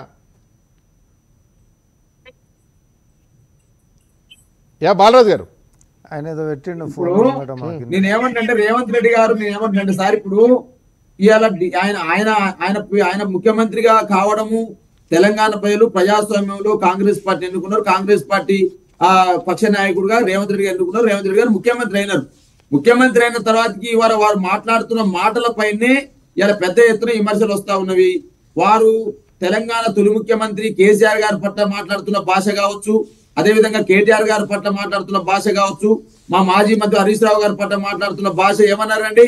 మెదడు మొఖాల్లో ఉంది, నువ్వు చట్టం తిరిగినని చెప్పేసి మాట్లాడిన తీరు శాసనసభలో చూసినాం సార్. నేను అన్ని ఏం మాట్లాడదలుచుకోలే, అది రేవంత్ రెడ్డి గారి విజ్ఞత కోరేస్తున్నా. 2 అంశాలు మాత్రం స్పష్టంగా చెప్తా ఉన్నా. ఈ డైవర్షన్ పాలిటిక్స్ కాదు కావాల్సింది తెలంగాణ ప్రజలకు. మీరు అన్నారు కదా, మేము అవినీతి చేసినాం అంటున్నారు, మేము అసమర్థ పాలన అంటున్నారు, అప్పుల పాలన అంటున్నారు. అప్పుల పాలన తప్పని చెప్పేసి కేంద్ర ప్రభుత్వమే, కేంద్ర ఆర్థిక సహాయ మంత్రి పంకజ్ చౌదరి గారు స్పష్టంగా భారతీయ జనతా పార్టీ ఎంపీ అడిగిన ప్రశ్నకు పార్లమెంట్ లో సమాధానం చెప్పారు. అది ఇలా మీరు చెప్తున్న మాటలు అబద్ధమని పార్లమెంటే తేల్చేసింది. ఇలా కేసీఆర్ గారి మీద చేస్తున్న విమర్శలు, గతంలో ఎలక్షన్ల సమయంలో రేవంత్ రెడ్డి గారు అనేక విమర్శలు చేసినారు. అక్కడ అవినీతి, ఇక్కడ అవినీతి, అక్కడ అవినీతి అని చెప్పేసి మాట్లాడినారు. ధరల్లో లక్షల ఎకరాలు అన్నారు సార్. 20 నెలలు అవుతుంది. ఇలా కొండను దొయ్యరన్నటువంటి రేవంత్ రెడ్డి కనీసం ఎలక తోకనన్నా పట్టుకున్నారా? ఇలా విమర్శలు అనేది చేయడం కాదనేది స్పష్టంగా టీవీ ద్వారా చెప్తా ఉన్నా సార్. ఓకే, అమర్నాథ్ గారు బాలరాజ్ యాదవ్ గారు బీఆర్ఎస్ అధికార ప్రతినిధి కూడా అదే అంటారు, 20 నెలలైంది ఏం చేస్తున్నారని. అంటే సార్ ఇప్పుడు విజయ్ గారు, అంటే మనం మామూలు ముఖ్యమంత్రి గారు మొదటి నుంచి అదే విధంగా ప్రవర్తిస్తే మనం ఇంత చర్చ పెట్టుకోమండి. మొదట్లో ఏమన్నారండి, ఇప్పుడు అప్పట్లో ఒక సినిమా వచ్చిందండి అపరిచితుడు అని, ఆ రామాచార్య అని ఒక క్యారెక్టర్, అట్లా ముఖ్యమంత్రి గారు కూడా మొదట్లో ఏమన్నారండి, లాగుల్లో తొండలు వదిలేసి కొడతాము, చెట్టు కట్టేసి కొడతాము, తొక్కుతా, మెడలో పేగులు వేసుకుంటా, 100 అడుగులు గొయ్యి తీసి పాతేస్తా, ఇట్లా ఒక అనేక సార్లు మాజీ ముఖ్యమంత్రి కేసీఆర్ గారి పైన, వాళ్ళ ఫ్యామిలీ పైన చాలా తీవ్రమైన పదజాలంతో మాట్లాడిన రేవంత్ రెడ్డి గారు, అంటే దాని అర్థం ప్రజలకు ఏం మెసేజ్ ఇస్తున్నట్టండి? అంటే అలాంటి మాటలు మాట్లాడుతూ వీళ్ళు చాలా దారుణాలు చేశారు, ఘోరమైన అవినీతి చేశారు, వీళ్ళను వదిలిపెట్టే సవాలే లేదు, అసలు ఎంత దూరమైన వారు వీళ్ళను మేము శిక్షిస్తాము అని చెప్పిన ముఖ్యమంత్రి, అదే అంతే కదా, మనలాంటి వాళ్ళకి అదే అర్థమవుతుంది కదా. అలాంటి ముఖ్యమంత్రి గారు సడన్ గా ఇప్పుడు అపరిచితుడిలో ఇట్లా టర్నని మారిపోయినట్టు స్కిజోఫ్రెనిక్ పేషెంట్ లాగా ఆయన ఇప్పుడు వచ్చేసి, లేదండి అది కర్మ సిద్ధాంతం అండి, యాక్చువల్ గా మాకేం సంబంధం లేదండి, మేము ముఖ్యమంత్రి మేము ఓన్లీ ఇక్కడ కూర్చుంటామండి, మేమేం చట్ట పరిధిలో ఏం పనులు చేయమండి అని మాట్లాడితే ఎక్కడొచ్చింది సార్? చట్ట పరిధిలో చేయమనే మాట ఎక్కడొచ్చింది? చట్టం గురించి చట్టం కుంభకోణాల ప్రస్తావన రాలేదు కదా ఇక్కడ. విజయ్ గారు ఇప్పుడు ఆయన పోని కనీసం ఆయన ముఖ్యమంత్రి, ఇంకొక హోంమంత్రి ఉంటే నేను ఆయనకు అప్పచెప్పినా, నా పని అభివృద్ధి, ఆయన పని హోంశాఖ యూషుడు, ఆయన పని అని చెప్పడానికి కూడా ఏం లేదు. వీరే ముఖ్యమంత్రి, వీరే హోంమంత్రి కూడా. అంటే హోంమంత్రిగా ఆయన ఏం పని చేయాలి, ముఖ్యమంత్రిగా ఏం పని చేయాలి అనే క్లారిటీ ఆయనకు లేదు. ఇక్కడ విషయం ఏంటంటే విజయ్ గారు, చాలా ప్రజలకు ఒక మెసేజ్ ఏమిస్తున్నారు, నేను ఇంతకు ముందున్న ప్రభుత్వంలో ఉన్న పెద్దలను కావచ్చు, కల్వకుంట్ల కుటుంబాన్ని కావచ్చు, ఏ అవినీతి కేసులో కూడా కనీసం కేసులు కూడా పెట్టము. ఎందుకంటే మనం ప్రశ్నిస్తున్న ఎంక్వైరీలు జరుగుతున్నాయి కదా సార్. మీరు చెప్పిన హెచ్ఎండిఏ కుంభకోణంలో ఎంతమంది అరెస్ట్ అయ్యారు, ఈడీ ఎంతమంది ఆస్తులను అటాచ్ చేసింది, ఫార్ములా రేస్లో కేటీఆర్ గారిని ఎంక్వైరీ చేశారు, కాళేశ్వరం కేసులో స్వయంగా కేసీఆర్ గారు, హరీష్ రావు గారు వచ్చి హాజరయ్యారు, కమిషన్ ముందు రిపోర్ట్ ఇచ్చారు, అది అసెంబ్లీలో రేపు ఎల్లుండో అసెంబ్లీలో పెట్టబోతున్నారు. సార్ దారుణమైన విషయం చెప్పారా నేను, సిఏజీ రిపోర్టులోనేమో చాలా క్లియర్ గా ఒక్కొక్క కాంట్రాక్ట్ గురించి ఏ విధంగా పోస్ట్ కాంట్రాక్ట్ అడ్జస్ట్మెంట్లు చేశారు, ఎన్ని వేల కోట్ల రూపాయలు ఎక్స్ట్రా, అంటే బిహెచ్ఎల్ ఆర్సీపురంలో ఉన్న బిహెచ్ఎల్ 5,500 కోట్లకు కొని అబిడ్స్ లో ఉన్న కాళేశ్వరం ప్రాజెక్టుకు వాళ్ళ హెడ్ ఆఫీస్ కు అమ్మేటప్పటికి అది 7,400 కోట్లు ఎట్లయింది, 1,600 కోట్లు ఎట్లయిందనేమో సిఏజీ రిపోర్ట్ లో పొందుపరిచారు రాజ్యాంగబద్ధ సంస్థ. అదే వీళ్ళ పీసీ ఘోష్ గారి కమిటీ రిపోర్ట్ కు వచ్చేసరికి నేను 60 పేజీలు చదివాను, మిగతా 600 పేజీల రిపోర్ట్ నా దగ్గర లేదు, గవర్నమెంట్ ఇవ్వలేదు. ఆ 60 పేజీల రిపోర్ట్ లో టర్మ్స్ ఆఫ్ రిఫరెన్స్ అని ఒక స్లైడ్ ఇచ్చారండి. ఆ టర్మ్స్ ఆఫ్ రిఫరెన్స్ లో ఎక్కడ కూడా ఫైనాన్షియల్ ఇర్రెగ్యులారిటీస్ కావచ్చు, కరప్షన్ కావచ్చు, లేకుంటే బ్రైబరీ కావచ్చు, ఇలాంటి కాదు అమర్నాథ్ గారు, ఆ ఘోష్ కమిషన్ కి ఇచ్చిన దాంట్లోనే ఉంది ఏంటంటే ఎలా కూలింది, కారణం ఎవరు అనే కాన్సెప్ట్ తప్ప అందులో అవినీతి అక్రమాల నిగ్గు తేల్చమని ఆ కమిషన్ కి చెప్పినట్టుగా లేరు. అవినీతి అక్రమాల టెండర్లలో అవకతవకలు అది లేదు. You are absolutely correct. You nail on the head అండి. See, ఇక్కడ పర్ఫెక్ట్ పాయింట్ మీరు తీసుకొచ్చారు. అసలు మీరు కమిషన్ ను వేసేటప్పుడే కరప్షన్ గురించి, బ్రైబరీ గురించి మాట్లాడుకుంటే, అంటే మీరు ముందు నుంచే ఒక పకడ్బందీగా కేసీఆర్ గారు అవినీతి చేయలేదు అనే నెరేటివ్ బిల్డ్ చేయడానికి కావాల్సిన అన్ని ఆధారాలను ముందు నుంచే తయారు చేసుకుంటూ వచ్చారు, స్టెప్ బై స్టెప్, ఒక మోడస్ ఆపరాండి లాగా. అంటే దాని అర్థమైంది, మొదటి నుంచే ఈయన మనసులో ఏముంది, బైక్ నేను మైపులలో మాత్రం వాళ్ళని తిడతా, అంటే ఇదంతా ఏంది, క్విడ్ ప్రోకు, నువ్వు నాకు లాభం చేయి, నేను నీకు లాభం చేస్తా, రెండు పర్సన్స్ మధ్యలో ఒక రకమైన ఒప్పందమే కదా కనబడుతున్నది కదా. అయితే ఒకటి విజయ్ గారు ఏంటంటే, ఇక్కడ వారేమనుకుంటున్నారంటే ఈ భారతదేశంలో చట్టము, కోర్టులు ఇవన్నీ ఏదో మైకులలో మాట్లాడితే ఇట్లా మారిపోతాయని అనుకుంటున్నారు. దయచేసి అది పొరపాటు అండి. ముఖ్యమంత్రి అయినా, ప్రధానమంత్రి అయినా, ఎవరైనా సరే చట్ట పరిధిలోకి, రాజ్యాంగబద్ధమైన సంస్థలలోకి ఖచ్చితంగా ఆన్సర్ చేయాల్సి వస్తుంది. అకౌంటబుల్ గా ఉండాల్సిందే, జవాబుదారీని చూడాల్సిందే. కోర్టులలో ఒకవేళ పిలిపిస్తే దానిలో అఫిడవిట్లు దాఖలు చేయాల్సిందే. అవసరం వస్తే సిబిఐను కూడా తెలంగాణకు రప్పించి కాళేశ్వరంను పూర్తి స్థాయిలో ఇన్వెస్టిగేషన్ చేయడానికి భారతీయ జనతా పార్టీ అన్ని రకాలుగా పోరాడుతుంది. అయితే నేను ఒక విషయం చెప్పి కంక్లూడ్ చేస్తాను. ఇక్కడ ఇంకొక ప్రధానమైన అంశం ఏంటంటే, అసలు ఈ కేసులు ఇవన్నీ నీరుగారుస్తున్నారు అనేది ప్రజలు అర్థం చేసుకుంటున్నా, అసలు విషయాలు అభివృద్ధి అండి. ఇక్కడ అది కూడా చేయట్లేదు ఈ ముఖ్యమంత్రి గారు. ల్యాండ్ ఆర్డర్ అట్టర్ ఫ్లాపు, అభివృద్ధి అట్టర్ ఫ్లాపు, సంక్షేమం అట్టర్ ఫ్లాపు, ఏ విషయాన్ని కూడా లాజికల్ కంక్లూజన్ చేసుకోలేని, ఏ ఒక్క విషయాన్ని కూడా పూర్తి స్థాయిలో అమలు చేయలేని చేతగాని ముఖ్యమంత్రి ఈ మొత్తం చరిత్రలో.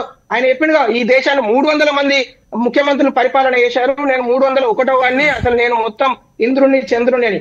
ఈ 300 మంది ముఖ్యమంత్రులలో అత్యంత ఘోరమైన విఫలమైన ముఖ్యమంత్రి ఎవరైనా ఉన్నారంటే రేవంత్ రెడ్డి గారు. ఎందుకంటే నేను మీకు ఒక ప్రశ్న అడుగుతానండి. ఈయన ఏమన్నారు, నా బ్రాండ్ యంగ్ ఇండియా నా brand, young India skill university, young India schools. మరి ఈ 20 నెలలు అయిందండి, యంగ్ ఇండియా స్కిల్ యూనివర్సిటీలో ఒక గోడ కూడా కట్టలేదు. యంగ్ ఇండియా స్కూళ్ళల్లో అంతకుముందు ఆల్రెడీ కట్టిన స్కూల్ వెళ్ళి ఈయన ఓపెన్ చేసిండు, కానీ ఈయన శంకుస్థాపన చేసిన ఒక్క స్కూల్ కూడా ఓపెన్ కాలేదు, కనీసం ఒక గోడ కూడా నిర్మించలేదు. సో దానికి వారు సమాధానం చెప్పాలి. రామరెడ్డి ఆయన అనేది ఇరిగేషన్ సంబంధించినటువంటి దాంట్లో, ఘోష్ కమిషన్ దాంట్లో హరీష్ రావు గారు పర్మిషన్ ఎట్లా ఇచ్చారు, లేదంటే ఈటల రాజేంద్ర గారు ఎలా మౌనంగా ఉన్నారు, ఇట్లాంటివి చెప్పారు తప్ప అసలు అక్రమాలు, అవినీతి, టెండర్లు ఎట్లా కట్టబెట్టారు, ఎవరెవరు కట్టబెట్టారు, ఎంత కిక్ బ్యాక్ తీసుకున్నారు, ఆ టర్మ్స్ ఆఫ్ రెఫరెన్స్ అందులో లేవు. రిపోర్ట్ వచ్చింది, దానివల్ల ఉపయోగం ఏమవుతుంది? విజయ్ గారు, ఇప్పుడు ఒకటే విషయం, హెచ్ఎండిఏ దగ్గర కూడా అవకతవకలు, అక్కడ ఒక కుంభకోణాలు జరిగినాయి, అరెస్టులు జరిగినాయి, అన్నీ జరిగినాయి. అదే దాంట్లో రాష్ట్ర ప్రభుత్వం విచారణ చేపించిన తర్వాతనే దీంట్లో మానిటరీ థింగ్స్ ఉన్నాయి కాబట్టి, అంటే డబ్బులకు సంబంధించిన వ్యవహారం ఉంది కాబట్టి ఈడీ వచ్చింది, ఎన్ఫోర్స్మెంట్ డైరెక్టరేట్ వాళ్ళదే కదా. ఫార్ములా ఈ ఎన్ఫోర్స్మెంట్ డైరెక్టరేట్ వాళ్ళదే కదా. గొర్రెల కుంభకోణం ఎన్ఫోర్స్మెంట్ డైరెక్టరేట్ వాళ్ళదే కదా. అన్నిట్లల్లో సుమారు 8 విచారణలు జరుగుతున్నటువంటి అన్నిట్లల్లో కూడా ఎన్ఫోర్స్మెంట్ డైరెక్టరేట్ ఈరోజు కేంద్ర సంస్థ ప్యారలల్గా విచారణ జరుపుతూ ఉంది. ఎన్నిటి మీద ఎంతమంది కనీసం నోటీసులు ఇచ్చినావు చెప్పు. మేము అరెస్టులు చేసినాం, మన హైకోర్టులు వైళ్ళు బెయిల్ల కోసం కొట్లాడుతున్నారు, మీరు ఇస్తలేరు కాబట్టి వాళ్ళు తప్పించుకునేటటువంటి ప్రయత్నాలు జరుగుతూ ఉన్నాయి, మీరు తొందరగా దాని మీద ఏమైనా చర్యలు తీసుకోవాలని ఫోన్ ట్యాపింగ్ వ్యవహారాల్లో ఆడమేం కొట్లాడుతూ ఉన్నాం. అది కూడా కేంద్రానికి సంబంధించినటువంటి ఉదాసీనత. ఏడాది పాటు రెడ్ కార్నర్ నోటీస్ ఇవ్వకుండా పంచాయత్ పెట్టించి దాన్ని డిలే చేయించి ఎన్ని రకాలుగా ఉపయోగపడాలో అన్ని రకాలుగా మీరు చేస్తూ ఉన్నారు. నా ప్రశ్న ఒకటే, ఒక లేమన్కి చదువుకోనటువంటి తెలంగాణ సమాజానికి కూడా అర్థం కావాల్సినటువంటి వ్యవహారం ఏంటంటే, ఇన్ని విచారణలని మొదలుపెట్టినటువంటి కాంగ్రెస్ పార్టీ, రేవంత్ రెడ్డి గారు దాంట్లో పారదర్శకత ఉండాలని, ఎక్కడ కూడా కక్షపూరితమైనటువంటి రాజకీయాలకు అవకాశమే ఉండకూడదని పారదర్శకంగా విచారణ మేము చేస్తున్నాము. దాంట్లో అరెస్టులు కూడా మేము చేసినాము, అరెస్టులు కూడా ఇంకా జరుగుతూ ఉన్నాయి, అవి ఎక్కడ ఆపేటటువంటి ప్రసక్తే లేదు. ఇది point number 1. Point number 2, enforcement directorate అన్నిట్లల్లో ఉందని చెప్పి వచ్చి జోరినటువంటి నువ్వు ఎంతమందిని అరెస్ట్ చేసి, ఎంతమంది ఆ కుటుంబంలో ఉంటున్నటువంటి అందరి పేర్లు దాంట్లో ఉన్నాయి. మరి ఎంతమంది మంత్రుల పేరు నువ్వు ఆపాదించినావు, ఎంతమంది మంత్రులను నువ్వు అరెస్ట్ చేసినావు, లేకపోతే ఎంతమంది కుటుంబ సభ్యులను తీసుకుపోయి జైలు వేసినావు? అమర్నాథ్ మనం ఏదైనా మాట్లాడినప్పుడు 1 ఏళ్ళు నాకు చూపిస్తే 4 ఏళ్ళు నీకు చూపిస్తాయి. గత 10 సంవత్సరాలు వాళ్ళ మీద మీరు చర్యలు తీసుకుంది చరిత్ర లేదు అని చెప్పినాం. ఎన్ఫోర్స్మెంట్ డైరెక్టరేట్ సిబిఐ కూడా కాళేశ్వరం ఎందుకు ఇవ్వమంటారు? సిబిఐ కూడా కాళేశ్వరం తద్వారా వాళ్ళు బీఆర్ఎస్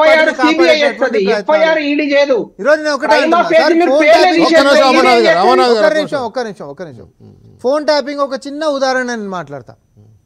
విచారణ అనేటటువంటి ఎన్ని రోజులు పడుతుంది అని అంటే సుమారు ఈ 2014 తర్వాత నరేంద్ర మోడీ గారు వచ్చిన తర్వాత సిబిఐ విచారణ అనేటటువంటి జరిగినటువంటి అన్ని కేసులలో ఎంతమంది మీద చర్యలు తీసుకున్నారో ఈ దేశవ్యాప్తంగా డేటా ఒకటి తీసి మనం మాట్లాడుకుందాం. నీ ఇష్టం, సిబిఐ విచారణ కావాలి, పారదర్శకానికి ఒక మారు పేరు మేమంట. సిబిఐ విచారణ అయినా ఈడీ విచారణ అయినా అవతలంతోటి మతలబు చేసుకొని మంచి చెడ్లు మాట్లాడుకొని పార్టీ కండువాలు కప్పుకొని జత కలిసి కొట్లాడేటటువంటి చరిత్ర బీజేపీకి ఉంటున్నప్పుడు ప్రజలకు మీ మీద విశ్వాసం ఎట్లుంటుందా నువ్వు చెప్పు ఫస్ట్. కాదు రామ్మోహన్ రెడ్డి గారు, మీరు చెప్పాల్సిందంటే క్లియర్గా ఇప్పుడు అమర్నాథ్ గారికి ఉన్న పెద్ద డౌట్ ఏంటంటే వ్యక్తిగత కక్ష ఎవరి మీద లేదు, నాకు శత్రువులుగా చూడను, వాళ్ళ పాపాన వాళ్ళే పోతారు, లేదంటే ఆయనకి చెర్లపల్లి ఎర్రవల్లే చెర్లపల్లి చుట్టూ అక్కడేమో గోడలు ఉంటాయి, ఇక్కడేమో కంచి ఉంటుంది, తేడా ఏముంది, అక్కడైనా అపాయింట్మెంట్ తీసుకొని రావాలి, ఇక్కడైనా అపాయింట్మెంట్ తీసుకునే పోవాలి, ఇటువంటి వ్యాఖ్యలు ఆయన మొన్న ఢిల్లీలో చిట్చాట్లో చేసినట్టున్నారు. దీన్ని బట్టి ఆయన కంక్లూజన్ ఏంటంటే ఇక కేసులు ఉండవు, వాళ్ళ మీద అరెస్ట్ ఉండదు, నేను గెలిచి సీఎం అయ్యాను, నాకు అది చాలు అని ఆయన అనుకుంటున్నాడు అనేది ఆయన భావన. పాపం వాళ్ళు అర్థం చేసుకునే తీరు అంతే సార్. ఇప్పుడు ఇంట్లో ఒక దొంగతనం జరుగుతుంది, పోలీస్ స్టేషన్ కేసు అయిపోతుంది, ఎవడు పాపన వాడు పోతాడు అని చెప్పి ఒక సైద్ధాంతికంగా ఒక మాట మాట్లాడడం అనుకోండి, దాని మీనింగ్ ఇక కేసు వద్దు ఏమొద్దు నీ కష్టం నువ్వు అవన్నీ ఎత్తుకొని పో అని అన్నట్టేనా? అదే మనం ఇక్కడ మాట్లాడేటప్పుడు ఎవడైనా పాపం చేసినోడు బాగుపడాడు అని అంటాం కదా. దొంగతనం అవుతుంది, కేసు అవుతుంది, వాళ్ళ జైలు కథా కార్క నడుస్తుంటది, కానీ ఎవడు కూడా పాపం చేసినోడు బాగుపడాడు అని ఇంట్లో అన్నారు అనుకోండి, దాని మీనింగ్ ఇక ఇవన్నీ వద్దు వదిలేసేసుకున్నాం అని అన్నట్టేనా? ఏం మాట్లాడుతున్నారు అసలు బీజేపీ? నాకు అర్థం కాదు. మీ జూమ్ మీటింగ్లలో ఇవేనా కన్స్ట్రక్టివ్ గా మాట్లాడుతున్నారు? ఇప్పుడు ముఖ్యమంత్రి గారు పోయినటువంటి వేదిక ఏంటిది? ఆయన పుస్తకావిష్కరణ, ఆ పుస్తకావిష్కరణకి అనుగుణంగా అక్కడ ఒక సబ్జెక్ట్ వచ్చింది, దాని మీదనే మాట్లాడిండు. దానికి ఏదో మీ ఇంటర్ప్రిటేషన్లు మీరు తీసుకొని వచ్చేసి ప్రజలను ఏదో నమ్మించేటటువంటి ప్రయత్నాలు చేస్తే నేను అంటున్నా, విచారణలో వేసింది మేము, అరెస్టులు చేసింది మేము, కార్యాచరణ ముందుకు తీసుకొని పోతుంది మేము, కానీ ప్యారలల్గా వచ్చినటువంటి ఈడీ ఇప్పటిదాకా ఎవరి మీద చర్యలు తీసుకోలేదనేటటువంటి వాస్తవం చెప్తుంది కూడా మేమే. తద్వారా బీజేపీ బీఆర్ఎస్లు ఇంకెన్ని రోజులు కలిసి ఉంటారు అని అంటే ఎప్పటికి కలిసి ఉండేటటువంటి వాళ్ళే వాళ్ళ నేతలు వీళ్ళ నేతలలో జాయిన్ చేసుకునేటటువంటి తీరు, వాళ్ళు బయటకు వచ్చి మాట్లాడుతున్నారు, సొంత కుటుంబ సభ్యులు చేరినటువంటి నేతలే మాట్లాడుతారు. అమర్నాథ్ బాలరాజ్ ఇద్దరు ముఖ్యమంత్రి గారు చేసిన వ్యాఖ్యలకి ఆ అర్థం తీసుకోవడానికి ఇల్లేదని మీరు అంటా ఉన్నారు కదా. చిన్న బ్రేక్ తీసుకుందాం, బాలరాజ్ గారు చిన్న బ్రేక్ తర్వాత మీతో మాట్లాడతాం.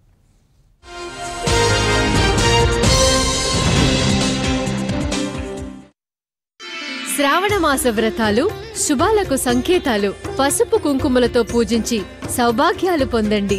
గోపురం పసుపు పొడి మరియు కుంకుమ. మీ ఇంట్లో పెళ్లి చూపులు చూస్తున్నారా? కాపు మ్యాట్రిమనీ ద్వారా చూడండి. ఇది కాపు సమాజానికి ప్రత్యేకమైన నంబర్ 1 మ్యాట్రిమనీ సేవ. Download Kapu matrimony app. Bro, what time is it? It's time for a good time.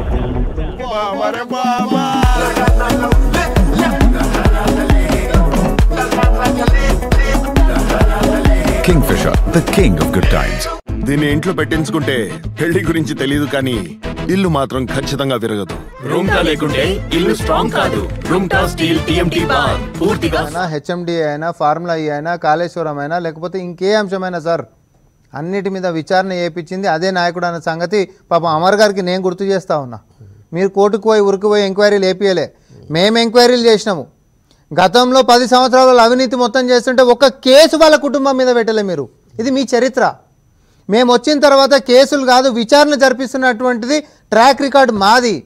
కానీ జస్ట్ మనం ఆడ చేస్తున్నాం కాబట్టి పారదర్శకంగా విచారణ లేకుండా కుటుంబాన్ని మొత్తం లోపడేసేటటువంటి కుట్రపూరితమైనటువంటి రాజకీయం మేము చేస్తలేమనేటటువంటిది మా యొక్క ఉద్దేశం. మేము ఆడ చెప్పింది ఆ యొక్క నేరో లైన్ నువ్వు బిజ్ చేసుకొని ఏదో రాజకీయంగా నీ స్వార్థం గురించి వాడుకుంటా అంటే నువ్వు వాడుకో అమర్నాథ్, నాకు ఇబ్బంది లేదు. కానీ ఆడ విచారణ అనేటటువంటిది మొదలుపెట్టింది ఆ కుటుంబం మీద, మీరు కాదు. 10 ఏళ్లలో మేము వచ్చినాక గతంలో సిబిఐ విచారణ ఎలౌడ్ లేదు అని అంటే పక్క రాష్ట్రాల్లో మరి కాంగ్రెస్ పార్టీయో లేకపోతే అనుబంధ పార్టీలు ఉంటున్నప్పుడు ఒక చిన్న భూమి పంచాయతీలలో ముఖ్యమంత్రిని అరెస్ట్ చేసి లోపడేసినటువంటి చరిత్ర ఉన్న బీజేపీ ఇక్కడ కాళేశ్వరం అనేటటువంటిది 1,00,000 కోట్లతో మొదలుపెట్టి 10,000 కోట్ల కుంభకోణాలు చేస్తుంటే నువ్వు ఒక కేసు ఎందుకు పెట్టలే అన్న నేను. దాని జవాబు ఎందుకు చెప్పావు? ఎవడు కాపాడిండు? ఎవడు కాపాడే చరిత్ర ఉంది మీకు? దేశవ్యాప్తంగా అన్ని కుంభకోణాలలో పెద్ద ఎత్తున ఉంటున్నటువంటి పేర్లని ఈ రోజు నీ పార్టీ కండువా కప్పుకొని ఉన్నాయి అంటున్నా. నీకు ఒకరి మీద చర్యలు తీసుకున్న చరిత్ర లేనప్పుడు మాట్లాడేటటువంటి అర్హత కూడా ఉండదు అంటున్నాం. మేము పారదర్శకంగా విచారణ చేసుకుంటా. మేము వ్యక్తిగతమైనటువంటి కుట్రాకోణంతోనో లేకపోతే వ్యక్తిగతమైనటువంటి ద్వేషంతోనో ఆయన ఏమంటాడంటే వ్యక్తిగతంగా ఎట్లా ముఖ్యమంత్రి కదా ఆయన, ఎవరి మీద కోపం లేదు, ద్వేషం లేదు, ఎవరి మీద లేదు, జైలుకి పంపించను. అప్పుడు ఆయన ఏదో అన్నాడు ఇందాక, ఏదో ఎర్రవల్లి చెర్లపల్లి ఏదో అన్నాడు ఆయన.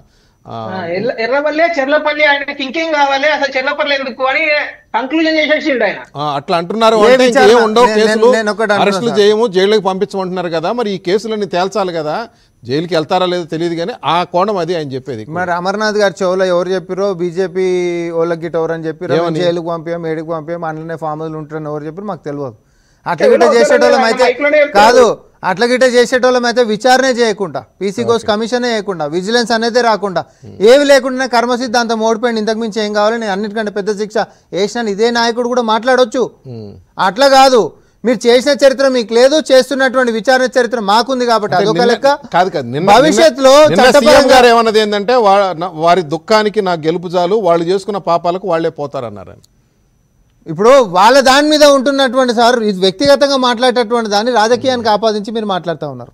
నేను అంటా ఉన్నాం, ఇప్పుడు గతంలో ఈయనని జైల్లో వేసి, రేవంత్ రెడ్డి గారిని జైల్లో వేసి, ఒక కుటుంబ సభ్యులు ఒక ఫంక్షన్ కూడా గెస్ట్ లెక్క వచ్చిపోయేటటువంటి పరిస్థితులు చేసి, ఎవడో ఎగరేసినటువంటి డ్రోన్లు తీవ్రవాదులు వేసినటువంటి జైల్లో మళ్ళీ వేసినప్పటికీ ఆ చరిత్ర ఉంటున్నప్పటికీ ఎక్కడ పర్సనల్గా క్యారీ చేసి కుటుంబాన్ని కూడా నేను అదే బాట పట్టిస్తా అనేటటువంటి ఒక ద్వేషాన్ని పెంచుకొని వ్యవహరిస్తున్నటువంటి బాలాజీ గారితో మాట్లాడు. బాలాజీ గారు, ఈ మాటల వరకే పరిమితం అయితే ఎట్లా? ధర్మగంట మాదిరిగా మేము అందుబాటులో ఉంటున్నాం ప్రజలకి అనేటువంటి ఒక పెద్ద మాట మాట్లాడారు ఆయన. మరి దాని గురించి మాట్లాడతారా మీరు? సార్ ఇప్పుడు విజయ్ గారు ప్రజలకు ఎంత మాత్రం అందుబాటులో ఉంటున్నారు అని అంటే ఇవాళ యూరియా సరఫరా చూస్తే అర్థమవుతా ఉంది కదా సార్. నిన్న పెద్ద ఎత్తున రాష్ట్రంలో ఎక్కడ చూసినా కూడా ఈ కిలోమీటర్ దూరంలో రైతులు వాళ్ళకు సంబంధించిన మహిళలు వచ్చి రోడ్ల మీద నిలబడ్డారు సార్. ఎన్ని మెట్రిక్ టన్నుల యూరియా కావాలి, మనం ఎంత సరఫరా చేశాము, చెప్పిన వరకు మీరు 5,25,000 మెట్రిక్ టన్నులు మాత్రమే సరఫరా చేశారు. కేంద్రం మనకు కేటాయించి 9,80,000 మెట్రిక్ టన్నులు. మరి ఇంతవరకు ఆ యూరియా ఇండియన్ మీద కానీ దాన్ని తీసుకొచ్చే విధానం మీద కానీ మీకు క్లారిటీ లేదు. ఇలా క్యూ లైన్లు తీసుకురావడమే మీరు చేసిన మేలా ప్రజలకు? ఇదేనా మీ కర్మ సిద్ధాంతం? ఇలా ప్రజలకు ఇచ్చినటువంటి హామీలు అమలు చేయకపోవడం మీ కర్మ సిద్ధాంతమా? ఇదేం అన్యాయం అని మాట్లాడుతా ఉన్నాను. ఇలా డైవర్షన్ పాలిటిక్స్ పేరుతోటి పాలిటిక్స్ చేయకండి దయచేసి. ప్రజలకు ఇవాళ రైతాంగానికి సంబంధించి మీరు ఇవాళ విత్తనాల కోసం క్యూ లైన్ లేని ఈ కర్మ అయింది. అదేవిధంగా ఎరువుల కోసం రైతులు కిలోమీటర్ దూరం నిలబడే కర్మ అయింది. మీరు మీకు అధికారం ఇవ్వడమే ప్రజలకు పట్టిన కర్మనా? నేను అడుగుతాను T5 ద్వారా. ఇలా ప్రతిరోజు మీరు నిత్యం ఏదో మాట్లాడుతూ డైవర్షన్ పాలిటిక్స్ చేస్తూ కేసీఆర్ కాళేశ్వరం, కేసీఆర్ అదైంది ఇదైంది అని సార్ నేను అడుగుతా ఉన్నాను సార్ T5 ద్వారా. ఇలా పోలవరం సంబంధించి 3 సార్లు డయాఫ్రామ్ వాళ్ళు ఇబ్బందులు వచ్చినాయి, ఒక్కరు మాట్లాడరే. NDSA దాని మీద నివేదిక ఇవ్వదు, కేంద్ర ప్రభుత్వం మాట్లాడదు, దానికి సంబంధించి ఎవరు మాట్లాడరు. ఏదో కాళేశ్వరంలో చిన్న ఇబ్బందికి మాత్రం ఇబ్బంది ఎట్లా అవుతుంది సార్? అసలు మేడిగడ్డని బాంబులతో పేల్చేశారని చెప్పింది మీ పార్టీ నిన్న. 100% అండి. అదేంటి నిన్న కాదు మీకు పెద్ద ఎత్తున మాజీ నక్సల్స్ వీళ్ళు పెద్ద ఎత్తున పార్టీలో చేర్చుకున్నారు. వీళ్ళు కాంగ్రెస్ పార్టీ పెద్ద ఎత్తున మాజీ నక్సల్స్ పార్టీలో చేర్చుకున్నారు. ఆ కుట్ర కూడా కాంగ్రెస్ పార్టీ చేసిందేమని మాకు అనుమానం కలుగుతా ఉంది. మొన్నటిదాకా అనుమానం అన్నారు, బట్ నిన్న ఆర్ఎస్ ప్రవీణ్ కుమార్ గారు పార్టీ ఆఫీసులో ప్రెస్ మీట్ పెట్టి మేడిగడ్డని బాంబులతో పేల్చేశారు, దీని వెనక కుట్రకోణం దాకుంది అని ఒక అంటే సార్ నేను ఏమంటే విజయ్ గారు T5 ద్వారా స్పష్టంగా చెప్పేది మా కేటీఆర్ గారు గతంలో మీ గవర్నమెంటే ఉంది కదా ఘటన జరిగినప్పుడు, ఘటన జరిగినప్పుడు మా గవర్నమెంట్ ఉన్న ఎలక్షన్ తర్వాతకి కాంగ్రెస్ గవర్నమెంట్ వచ్చింది. ఆ జరిగిన సందర్భం మీద కేసు కూడా మేము ఒకరు అనుమానం ఉందని చెప్పేసి కేసు కూడా అక్కడ ఇచ్చినాము. ఇంతవరకు దాని మీద ఎటువంటి దాన్ని డిస్క్లోజ్ చేసినట్టు గానీ దాన్ని మాట్లాడినట్టు గానీ దాన్ని ఏం చేసినట్టు కూడా ఇంతవరకు చర్యలు లేవు. మాకు అనుమానం ఉన్నది. ఇలా ప్రతిపక్ష పార్టీగా మేము అడుగుతా ఉన్నాము, మేము అధికారంలో ఉన్నప్పుడు జరిగిన అంశము, తర్వాత మీరు అధికారంలోకి వచ్చినారు సార్. నేను అడుగుతా ఉన్నాను సార్, ఇవాళ దేశంలో ఏ దాని మీద డ్యామ్ లో ఇబ్బంది జరిగినా NDSA గానీ ఆ ప్రభుత్వాలు గానీ కేంద్ర ప్రభుత్వాలు కూడా మాట్లాడవు. ఇలా కేసీఆర్ కట్టినటువంటి ఒక అద్భుతమైనటువంటి ప్రపంచంలోనే భారతదేశంలోనే ఒక అతిపెద్ద లిఫ్ట్ ఇరిగేషన్ స్కీమ్ ని అతి తొందరగా పూర్తి చేసి రైతాంగానికి నీళ్లు ఇస్తే దీని మీద ఎందుకు ఇవాళ కాంగ్రెస్ పార్టీ కుట్రలు చేస్తుందో నాకు అర్థం కావట్లే. ఇలా మరమ్మతులు చేయాల్సిన ఒకవేళ జరిగిందండి. మేడిగడ్డకైన ఖర్చు ఎంత విజయ్ గారు? 3,662 కోట్లు. 3,662 కోట్లలో మేడిగడ్డ ఒక ప్రాజెక్టు, ఒక బ్యారేజీ. దానిలో కొన్ని ఇబ్బందులు వచ్చినాయి. 86 పిల్లర్లు ఉంటే 2 పిల్లర్లకు ఇబ్బందులు వచ్చినవి. ఆ పిల్లర్లన్నీ సరి చేయాల్సిన బాధ్యత, సరిచేసి రైతాంగాన్ని నీళ్లు ఇవ్వాల్సిన బాధ్యత కాంగ్రెస్ పార్టీది, ఎరువులు ఇవ్వాల్సిన బాధ్యత రైతాంగానికి కాంగ్రెస్ పార్టీది, విత్తనాలు అందించాల్సిన బాధ్యత కాంగ్రెస్ పార్టీది. సరైన సమయంలో ఈ సంబంధించిన వరదలు వచ్చినప్పుడు ఆ వరదలకు సంబంధించిన రైతాంగాన్ని ఆదుకోవడంలో కాంగ్రెస్ పార్టీ బాధ్యత ఉంది. ఇవన్నీ ఎందుకు సార్ ఏం చేయకుండా ప్రజలు ఊళ్ళలో పోతుంది? శ్రీకృష్ణాష్టమి జన్మదిన వేడుకలు పోతే ప్రజలు కాంగ్రెస్ పార్టీకి ఎందుకు ఓటేసినామని ఆయన బుద్ధి వచ్చిందని చెప్పేసి మాట్లాడుతా ఉన్నారు. ఇది కదా కాంగ్రెస్ పార్టీతో వచ్చిన కర్మ, ఇది ప్రజలకు. ఇది మాట్లాడరు ఎవరు? ఎంతసేపు అది జరిగింది ఇది జరిగింది. ఏం జరిగిందా? అప్పులని మాట్లాడినారు. కేంద్ర ప్రభుత్వం మీకు చెప్పు దెబ్బ కొట్టింది కదా. మీ స్వయాన మన తెలంగాణ ఎంపీ గారు అడిగితే కాంగ్రెస్ పార్టీ చేస్తుంది దుష్ప్రచారం అని పార్లమెంట్ సాక్షిగా చెప్పిరు కదా. రేపు ధరణి మీద గదే జరుగుతుంది, రేపు విద్యుత్ ఒప్పందాల మీద గదే జరుగుతుంది, కాళేశ్వరం మీద గదే జరుగుతుంది. అమర్నాథ్ గారు చెప్పారు కదా. ఒక్కటి కూడా చెప్తున్నాను, ఈ కాళేశ్వరం అవినీతి అని మాట్లాడి ఒక ఇద్దరు మంచి ఇంజనీర్లని ఏదో బ్రేకింగ్ న్యూస్ చేపించి వాళ్ళ మీద ఏదో దాడులు చేపించినట్టు మాట్లాడించి అడవ బదనాం చేసే కార్యక్రమం చేసినారు. సార్ ఇప్పుడు కాళేశ్వరంలో జరిగిన అవినీతి అని మాట్లాడుతూ 3,602 కోట్లు జరిగిన ఇబ్బందులకి ఇవాళ 1,000 కోట్ల అవినీతి ఎట్లా జరుగుద్దో అని నాకు అర్థం కావట్లే. ఇవాళ 100% దుష్ప్రచారం అండి. ఖచ్చితంగా ధరణి గురించి చెప్పినారు. లక్షల కోట్ల కేసీఆర్ కుటుంబం దండుకుందని మాట్లాడినటువంటి కాంగ్రెస్ పార్టీ మరి ఒక్కటన్నా తేల్చిందా సార్? లక్షల కోట్లు ఏడాది ఇప్పుడు చూపెట్టాలి కదా. ఇవాళ కాళేశ్వరం గురించి అప్పుల గురించి మాట్లాడు 8 లక్షల కోట్లు, 8 లక్షల కోట్లు. ఓసారి 6 అన్నారు, 7 అన్నారు, 8 అన్నారు. పార్లమెంట్ చెప్పిందిగా 3.5 లక్షల కోట్లు మాత్రమే చేసిందని. 3.5 లక్షల కోట్లు అప్పు చేస్తే 4,15,000 కోట్ల సంపదను సృష్టించింది కేసీఆర్ సర్కార్. సార్ కేసీఆర్ గొప్పతనం ప్రజలకు తెలుస్తా ఉంది. కేసీఆర్ గారు ఉన్నప్పుడు కరెంట్ ఎట్టుండే, కేసీఆర్ ఉన్నప్పుడు విత్తనాలు ఎట్టుండే, కేసీఆర్ ఉన్నప్పుడు ఎరువులు ఎట్లుండే, కేసీఆర్ ఉన్నప్పుడు నీళ్ళు ఎట్లుండే, కేసీఆర్ ఉన్నప్పుడు ప్రజా పాలన ఎట్లుండే, కేసీఆర్ ఉన్నప్పుడు రైతు బంధు ఎట్లొచ్చేది, కేసీఆర్ ఉన్నప్పుడు రుణమాఫీ ఎట్లయింది, కేసీఆర్ ఉన్నప్పుడు కేసీఆర్ కిట్ ఎట్లొచ్చిండే, కేసీఆర్ ఉన్నప్పుడు దళితులకు ఏం జరిగి ఉండే, కేసీఆర్ ఉన్నప్పుడు బీసీలకు ఏం జరిగి ఉండే, కేసీఆర్ ఉన్నప్పుడు 2,32,000 ఉద్యోగాలకు నోటిఫికేషన్ ఇచ్చి 1,60,080 ఉద్యోగాలు నింపింది కేసీఆర్ సర్కారు. ఇవాళ 20 నెలలు వచ్చింది. ఏమి నింపావయ్యా? ఒక్క పోస్టర్ వేసావా? మెగా డిఎస్ అంటివి, దగా డిఎస్సి చేస్తేవి. గ్రూప్ 1 గ్రూప్ 2 కేసీఆర్ ఇచ్చిన పోస్టులు ఇచ్చి నియామకాలు ఇచ్చి నేను ఇచ్చి మాట్లాడుతీవి. ఇలా ఏం చెప్పాలి విజయ్ గారు? ఈ కాంగ్రెస్ పార్టీ 20 నెలలుగా అబద్ధాల ప్రచారం మీద బతుంది తప్ప ఒక్కటన్నా హామీని అమలు చేసిందని అడుగుతానని నేను. ఇలా మీరు ఆర్టీసీకి ఉచిత బస్సు ప్రయాణం అని చెప్పి ఆర్టీసీకి అప్పుల కుప్పగా చేస్తున్న పరిస్థితి. బస్ స్టాండ్లు అమ్ముతున్నారండి. ఆర్టీసీ భూముల్ని తెగ నమ్ముకుంటుంది. ఇలా నీ అన్నట్లే కార్మిక సంఘాల ఆరోపణలు చేస్తా ఉన్నవి. ఇలా ఉద్యోగులకు సంబంధించి పెద్ద పెద్ద మాటలు మాట్లాడండి. మేము అది చేస్తాం ఇది చేస్తామని.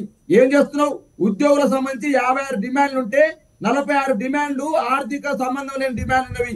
వాటి తీర్చే పరిస్థితి లేదు. గచ్చిబౌలిలో భూముల్ని అమ్ముకునే పరిస్థితికి వచ్చినావు. ఇవాళ ఎస్సీయూ భూముల్ని తెగనమ్మే పరిస్థితికి వచ్చినావు. ఇవాళ నువ్వా మాట్లాడేది? భూములు అమ్మిండి కేసీఆర్ అంటే నువ్వేం చేస్తున్నావా?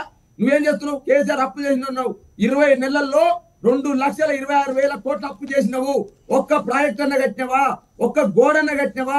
ఒక స్కూల్ అన్న కట్టినవా? ఒక ఇంటిగ్రేటెడ్ స్కూల్ కు ఒక బునాది ఏమన్నా వేసినవా? ఒక రిజర్వాయర్ ఏమైనా తవ్వినవా? ఒక చెరువు ఏమైనా తవ్వినవా? రైతులకు ఏమైనా కొత్తగా కేసీఆర్ కంటే ఏమైనా ఇచ్చినవా? మేము 10,000 ఇస్తే నువ్వు 10 ఇచ్చినావు కదా. చేసినావు. టీచర్ మీరు 2 ఇస్తే నువ్వు 2 ఇచ్చినావు కదా. ఉద్యోగులకు ఏమైనా చేసినవా? నిరుద్యోగులకు ఏమైనా చేసినవా? విద్యార్థులకు ఏమైనా చేసినవా? రైతులకు ఏమైనా చేసినవా? ముసలోళ్ళకి ఏమైనా చేసినవా? వికలాంగులకు ఏమైనా చేసినవా? ఎవరికి ఏం చేయలేదు. ఏమైనా కేసీఆర్ ని రోజు తిట్టుడు, కేటీఆర్ రోజు తిట్టుడు, హరీష్ రావు రోజు తిట్టుడు, బీఆర్ఎస్ పార్టీ బదనం చేసుడు. నువ్వు బూతుల సిద్ధాంతం తప్ప నీది ఏ సిద్ధాంతం లేదు. రేవంత్ రెడ్డి గారు నీ పాలన అయిపోయింది. నీ డెడ్ లైన్ అయిపోయింది నాయన. స్థానిక సంస్థల ఎలక్షన్ లో నీ సిద్ధాంతం ఏదో, నీ కర్మ సిద్ధాంతం ఏదో తెలుస్తుంది. ఓకే సార్, స్థానిక సంస్థల ఎన్నికలు ఉన్నాయి, జూబ్లీ హిల్స్ ఉప ఎన్నిక కూడా ఉంది. సరే ఎన్నికల జోలికి వస్తే ఒకసారి అమర్నాథ్ గారు మళ్ళీ మాట్లాడతాం. రామ్మోహన్ రెడ్డి గారు ఇప్పుడు నిన్న ఆర్ఎస్ ప్రవీణ్ కుమార్ గారు బీఆర్ఎస్ ఆఫీస్లో అఫీషియల్ ప్రెస్ కాన్ఫరెన్స్ అంటే ఒక పార్టీ వెర్షన్ అది 23 అక్టోబర్ 21న భారీ శబ్దం వచ్చిందని, అది 2 కిలోమీటర్ల దూరం వినిపించిందని ఇంజనీరు రవికాంత్ అనే ఇంజనీరు మహదేవ్పూర్ ఠానాలో ఫిర్యాదు చేశాడు. భారీ శబ్దం వచ్చిందని చెప్పని. మరి మామూలుగా పిల్లర్లు కొంగటం అట్లయితే అట్లా రాదు. అది డెఫినెట్గా అక్కడ ఏదో జరిగింది సంథింగ్. ఎందుకు దాని మీద ఎందుకు ప్రభుత్వం ఎంక్వైరీ చేయలేదు? ఎందుకంటే మేము ఇమీడియట్గా గవర్నమెంట్లోకి మీరే వచ్చారు కదా అంటున్నారు ఆయన. డేట్ కూడా ఎంతే ఉంది కదా, అక్టోబర్ 21లో ఇది జరిగింది. అంటే ఇప్పుడు బీఆర్ఎస్ నేతలు అట్లా కుంగితే సప్పుడు రాదు అనేటటువంటి వాళ్ళకు ఎవరైనా చెప్పిండ్రా, లేకపోతే గతంలో ఎప్పుడైనా చూసిండ్రా? ఆడ ఉంటున్నటువంటి ఇంజనీర్ పెద్ద పెద్ద శబ్దాలు వచ్చినాయి, పెద్ద పెద్ద శబ్దాలు వచ్చినప్పుడు అది కుంగి అది బాంబులతో పేల్చేశారు అన్నారు వాళ్ళు. మరి వాళ్ళ మనుషులు గిట్ట ఎవరైనా పంపిస్తే వాళ్ళు గిట్ట పేలిస్తే వాళ్ళకి తెలియాలి, వాళ్ళే గిట్ట అట్లాంటి పనులు గిట్ట చేస్తే అధికారంలో వాళ్ళెవరు కాబట్టి చేయలేదనే జరసేపు అనుకుందాం. అధికారంలో వాళ్ళే ఉండే ఆయల ఎందుకు అదే విచారణకు సంబంధించి బాంబులు పెట్టి పేల్చిరని ప్రపంచానికి మొత్తం చెప్పలేదు? పోలీసు వాళ్ళ పహారా పెట్టి ప్రతిపక్షాలను పోనీయకుండా ఎందుకు చేసినావు? నిజంగా అదే గిట్టుంటే బాంబులు పెట్టినోడేమో పారిపోవాలి, తప్పు చేసినోడు పారిపోవాలి సార్, తప్పు చేయనోడేమో ఆడికి పోయే ప్రయత్నం చేయాలి. మేమేమో ఆడికి పోతామనేటటువంటిది మేము చేస్తే గన్నులు పెట్టి పహారా పెట్టిందేమో నువ్వు ఆయన అధికారం నుండి మమ్మల్ని పోనీయకనే పోతివి. కానీ నువ్వు మాత్రం అది ఏడ రాకుండా కనీసం ఎక్కడ కూడా బయటికి రాకుండా మేనేజ్ చేసి ఎవడు దొంగతనం చేసిండు కాబట్టి ఎవడు దాచిపెట్టిండు?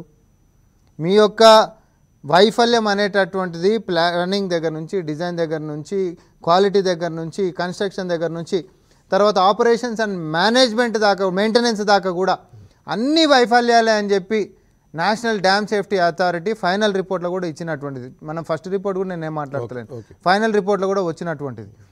ఏ కమిషన్లను వేసినా, ఏ రిపోర్ట్లను చేసినా ప్రతి దాంట్లో కూడా అణువు అవినీతి లెక్కనే కనిపిస్తూ ఉంది, అబ్నార్మాలిటీసే కనిపిస్తుంది. ఇవన్నీ జరిసే పక్కనే అండి. రూపాయిది 10 రూపాయలు చేసినరా, 9 రూపాయలు తినేసేసినరా, ఈ అంశాన్ని పక్కనేస్తే అసలు ప్లానింగ్ దగ్గర నుంచి మొదలు పెట్టుకుంటే ఆపరేషన్స్ అండ్ మెయింటెనెన్స్ దాకా కూడా 2019లోనే పగుళ్ళని చూసినటువంటిది కూడా ప్రజలకి కనిపించకుండా ఎందుకు దాచిపెట్టినావు నువ్వు చెప్పు బాలరాజ్. ఇవన్నీ మీరు ఎందుకు చెప్పారు అని అంటే రూపాయిది 10 రూపాయలు చేయడానికి పక్కన పెట్టొద్దు సార్. ఇప్పుడు ఇందా నుంచి అమర్నాథ్ గారు మాట్లాడే మాటలు ఏంటంటే రూపాయిని 10 రూపాయలు చేసిన దాని మీద మీరు ఎందుకు దృష్టి పెట్టట్లేదు అంటే నేను అవినీతి వ్యవహారానికి సంబంధించిన విచారణ రాలేదని చెప్పి ఇందులో అది రావట్లేదు. ఇరిగేషన్ విషయంలో జరిగిన అవినీతి మీద ఎక్కడా కూడా ఫోకస్ లేదు. మేడిగడ్డ పిల్లర్లు కుంగటం వెనక కారణాలు ఎవరు? డిజైన్ లోపమా, లేదంటే కేసీఆర్ గారే ఇంజనీర్ అయ్యి ఆయనే చెప్పినట్టే చేశారు, ఇంజనీర్లు చెప్పలేదు, వాళ్ళు చెప్పినట్టు చేశారు కాబట్టి ఆయన కారణమా, అవన్నీ రిపోర్ట్లో రాశారు, అది వేరే విషయం. అది బట్ మీరన్నా రూపాయి 10 రూపాయలు చేసిన దాని మీద విజయ్ గారు మీరు అడిగినటువంటి ప్రశ్న బాంబులు పెట్టి పేల్చిన దాని గురించి కాబట్టి నేను అవినీతి అంశాన్ని ఇలా తీసుకురాకుండా మాట్లాడే ప్రయత్నం నేను చేసిన. లేదు మీరు అవినీతి గురించే మాట్లాడదామని అంటే నిజంగానే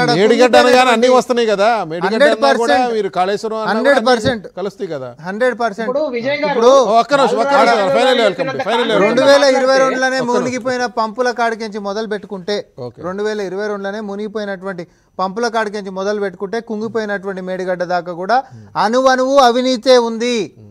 అవినీతి ఉంది కాబట్టే, నిర్లక్ష్యం ఉంది కాబట్టే ఈరోజు తెలంగాణ ఇంత నష్టాన్ని మనం అనుభవిస్తా ఉన్నాం. విజిలెన్స్ అండ్ ఎన్ఫోర్స్మెంట్ ఇచ్చిన రిపోర్ట్ ను కూడా మీరు అమలు చేయటం లేదనేది ఇందాక అమర్నాథ్ గారు ఆరోపణ. ఇంజనీర్ల మీద చర్యలు తీసుకోండి, వాళ్ళ మీద తీసుకోండి, లేదంటే ఇంకేదో ఇచ్చారని చెప్పి అది చేయటం లేదు. రిటైర్ అయినటువంటి వాళ్ళ పైన అయినా లేకపోతే ఇంకొకరి విషయం అయినా ఎవరి గురించి అయితే ప్రస్తావనలు తీసుకొని వచ్చిండ్రో అందరి మీద కూడా ఆ యొక్క విచారణ సబ్సిక్వెంట్ కూడా కమిషన్ కూడా నడుస్తూ ఉంది కాబట్టి అన్ని కూడా విచారణ అనేటటువంటి వాళ్ళు వచ్చేసారు కాబట్టి వాళ్ళ మీద కేసులు పెట్టేసి చేద్దాం అనేది కాదు. సమగ్ర విచారణ మనం చేస్తా ఉన్నా ముందుకు పోతాం. అయితే అప్పుల గురించి ఇందాక నుంచి మాట్లాడుతుంది సార్, అది మరి బీఆర్ఎస్ పార్టీ వాళ్ళు మేము అసెంబ్లీ సెషన్స్ పెట్టి కూడా చెప్పినాము, ఆయన కూడా కనిపించినటువంటి ప్రతిపక్షం కేవలం టీవీలలో మాత్రమే వీళ్ళు కనిపించి మాట్లాడతారు. అదేందో అవుట్ స్టాండింగ్ డేట్ సార్ 1/12/2023 అంటే 1 డిసెంబర్ 2023 దాకా అవుట్ స్టాండింగ్ 6,71,757 కోట్ల రూపాయలు పెండింగ్ బిల్స్ కి సంబంధించి అన్ని కలుపుకుంటే 8,21,651 కోట్లు సార్. లాస్ట్ ఒక లైన్, మేము అప్పు చేసామని మాట్లాడుతున్నారు కదా, మేము వచ్చినప్పటి నుంచి తీర్పినటువంటి అప్పు కూడా మేము చెప్పాలి కదా. మేము మొత్తం ప్రిన్సిపల్ అమౌంట్ 1,32,498 కోట్ల రూపాయలు ప్రిన్సిపల్ అమౌంట్ అప్పు తీర్పితే ఇంట్రెస్ట్ 88,178 కోట్లు అంటే 2,20,20,675 కోట్ల రూపాయల అప్పుని మేము తీర్పినామండి. బాలరాజు గారు అప్పులు లెక్క ఒకసారి తీసుకొని మాట్లాడదాం. అమర్నాథ్ గారు కూడా మీరు ఇంకోసారి మాట్లాడదాం. కానీ అమర్నాథ్ గారు లేలే, మీరు ఫస్ట్లో మీకు వచ్చిన మీరు ఒక రకంగా అభియోగం చేశారు.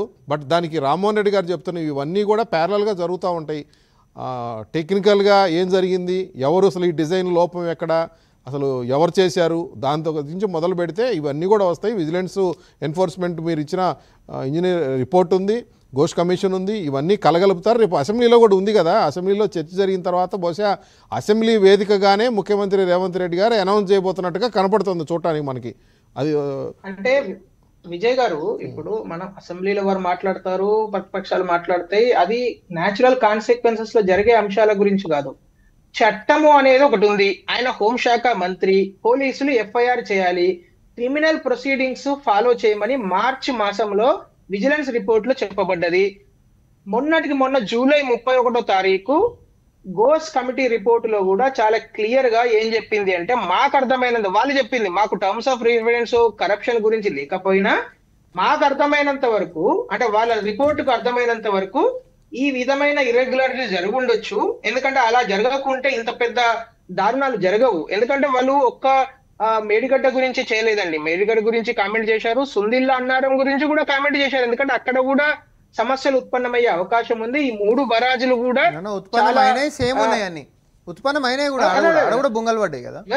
కరెక్ట్ అదే చెప్తున్నాను నేను. సో ఈ 3 బ్యారేజీలలో కూడా మిస్టేక్స్ జరిగినాయి. ఈ మిస్టేక్స్ కు నాట్ ఓన్లీ టెక్నికల్ అంశాలు, ఖచ్చితంగా ఫైనాన్షియల్ ఇర్రెగ్యులారిటీస్ కూడా ఉండవచ్చు. ఎందుకంటే మాకు ఆ మ్యాండేట్ లేదు కాబట్టి మేము దాని మీద చర్చిస్తలేము. కానీ అంటే అక్కడ వాళ్ళు చాలా క్లియర్ గా ఏం చెప్పారంటే, ఇప్పుడు పేజ్ నెంబర్ 4వ దానిలో టర్మ్స్ ఆఫ్ రిఫరెన్స్ ఉన్నదండి, కావాలంటే మీరు చెక్ చేసుకోండి. ఆ తర్వాత వాళ్ళు 60 పేజీల రిపోర్ట్ లో కంక్లూజన్స్ లో వాళ్ళు మాట్లాడింది ఏంటంటే, మాకు మ్యాండేట్ అది లేదు కాబట్టి మేము దాని మీద చర్చించట్లేదు, ఫైనాన్షియల్ ఇర్రెగ్యులారిటీస్ ఖచ్చితంగా జరుగుండొచ్చు. అయితే ఇక్కడ మనం అర్థం చేసుకోవాల్సింది విజయ్ గారు ఏంటంటే, రేవంత్ రెడ్డి ఇప్పుడు బాలరాజ్ యాదవ్ గారు మాట్లాడిన కాన్ఫిడెన్స్ చూస్తుంటే, నిన్న ఆయన ప్రవీణ్ కుమార్ గారు మాట్లాడిన కాన్ఫిడెన్స్ చూస్తుంటే, ఖచ్చితంగా రేవంత్ రెడ్డి గారు వీళ్ళకు అష్యూరెన్స్ ఇచ్చారు, మీరు ఎవరు జైలుకు పోయే అవకాశం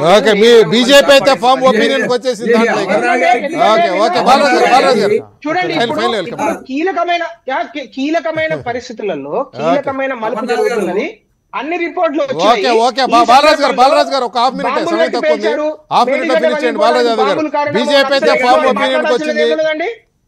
చెప్పండి. ఏమంటే కేసీఆర్ గారు చేసిన మంచి వీళ్ళకు కనపడదు, కేసీఆర్ గారు మంచి చేసిన కార్యక్రమాలు వీళ్ళు కనపడవు. ఎంతసేపు కేసీఆర్ గారు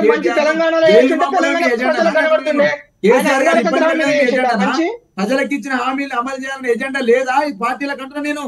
మీరు ఇవాళ కాంగ్రెస్ పార్టీ భారతీయ జనతా మాట్లాడేది ఎంతసేపు కేసీఆర్ గారి కుటుంబం మీద అక్క చెల్లకక్కడమేనా మీ పని అంటున్నా నేను. మీరు ప్రజలకు ఇచ్చిన హామీల గురించి మాట్లాడరు అంటున్నా నేను. ఏం మాట్లాడుతున్నారు సార్ నాకు అర్థం కాదు. ఎంత గొప్పగా పరిపాలించిన కేసీఆర్ గారి పట్ల మాట్లాడితే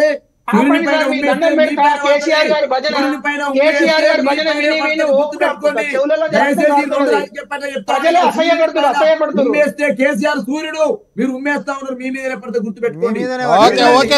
చెప్పండి, కేసీఆర్ సూర్యుడు మీద ఉమ్మేస్తే మీ మొహం మీద పడుతున్నారు.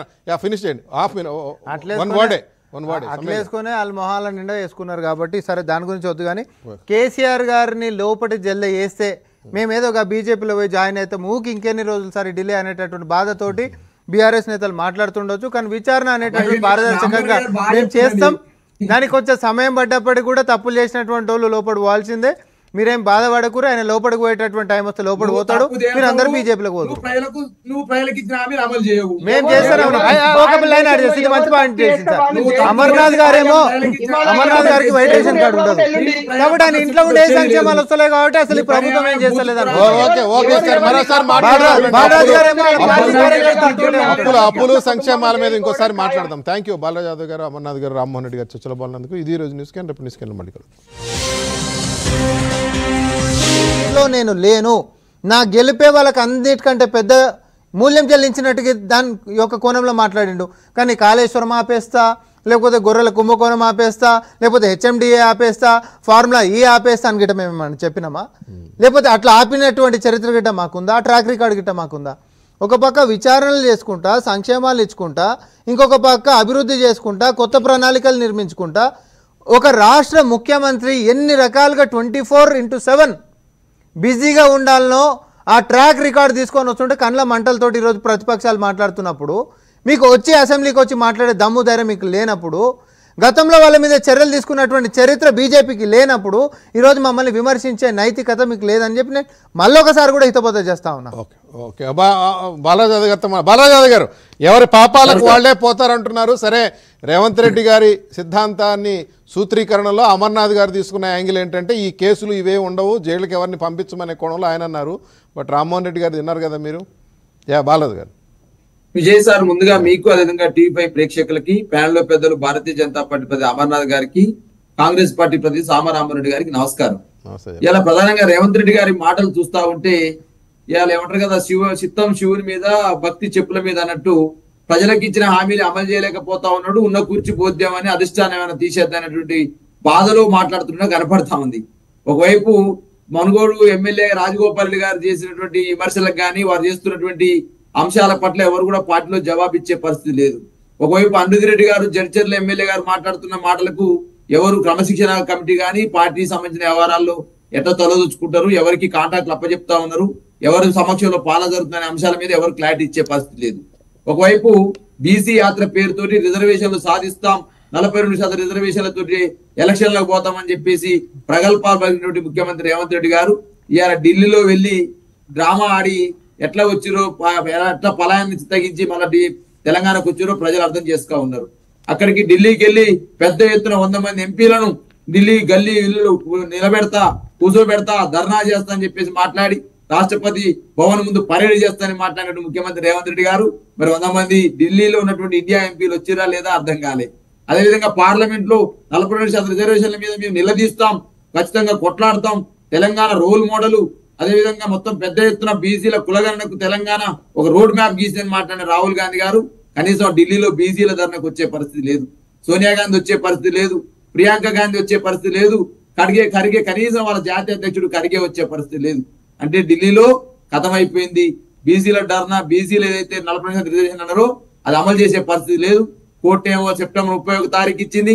మరి అలా ఢిల్లీలో కాంగ్రెస్ పార్టీ నాయకులేమో బీసీల పట్ల, బీసీ రిజర్వేషన్ పట్ల కర్ణించే పరిస్థితి లేదు.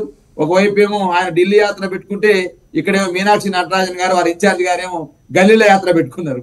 ఈయనేమో గల్లీల యాత్ర, ఇక్కడేమో ఆయన ఢిల్లీ యాత్ర.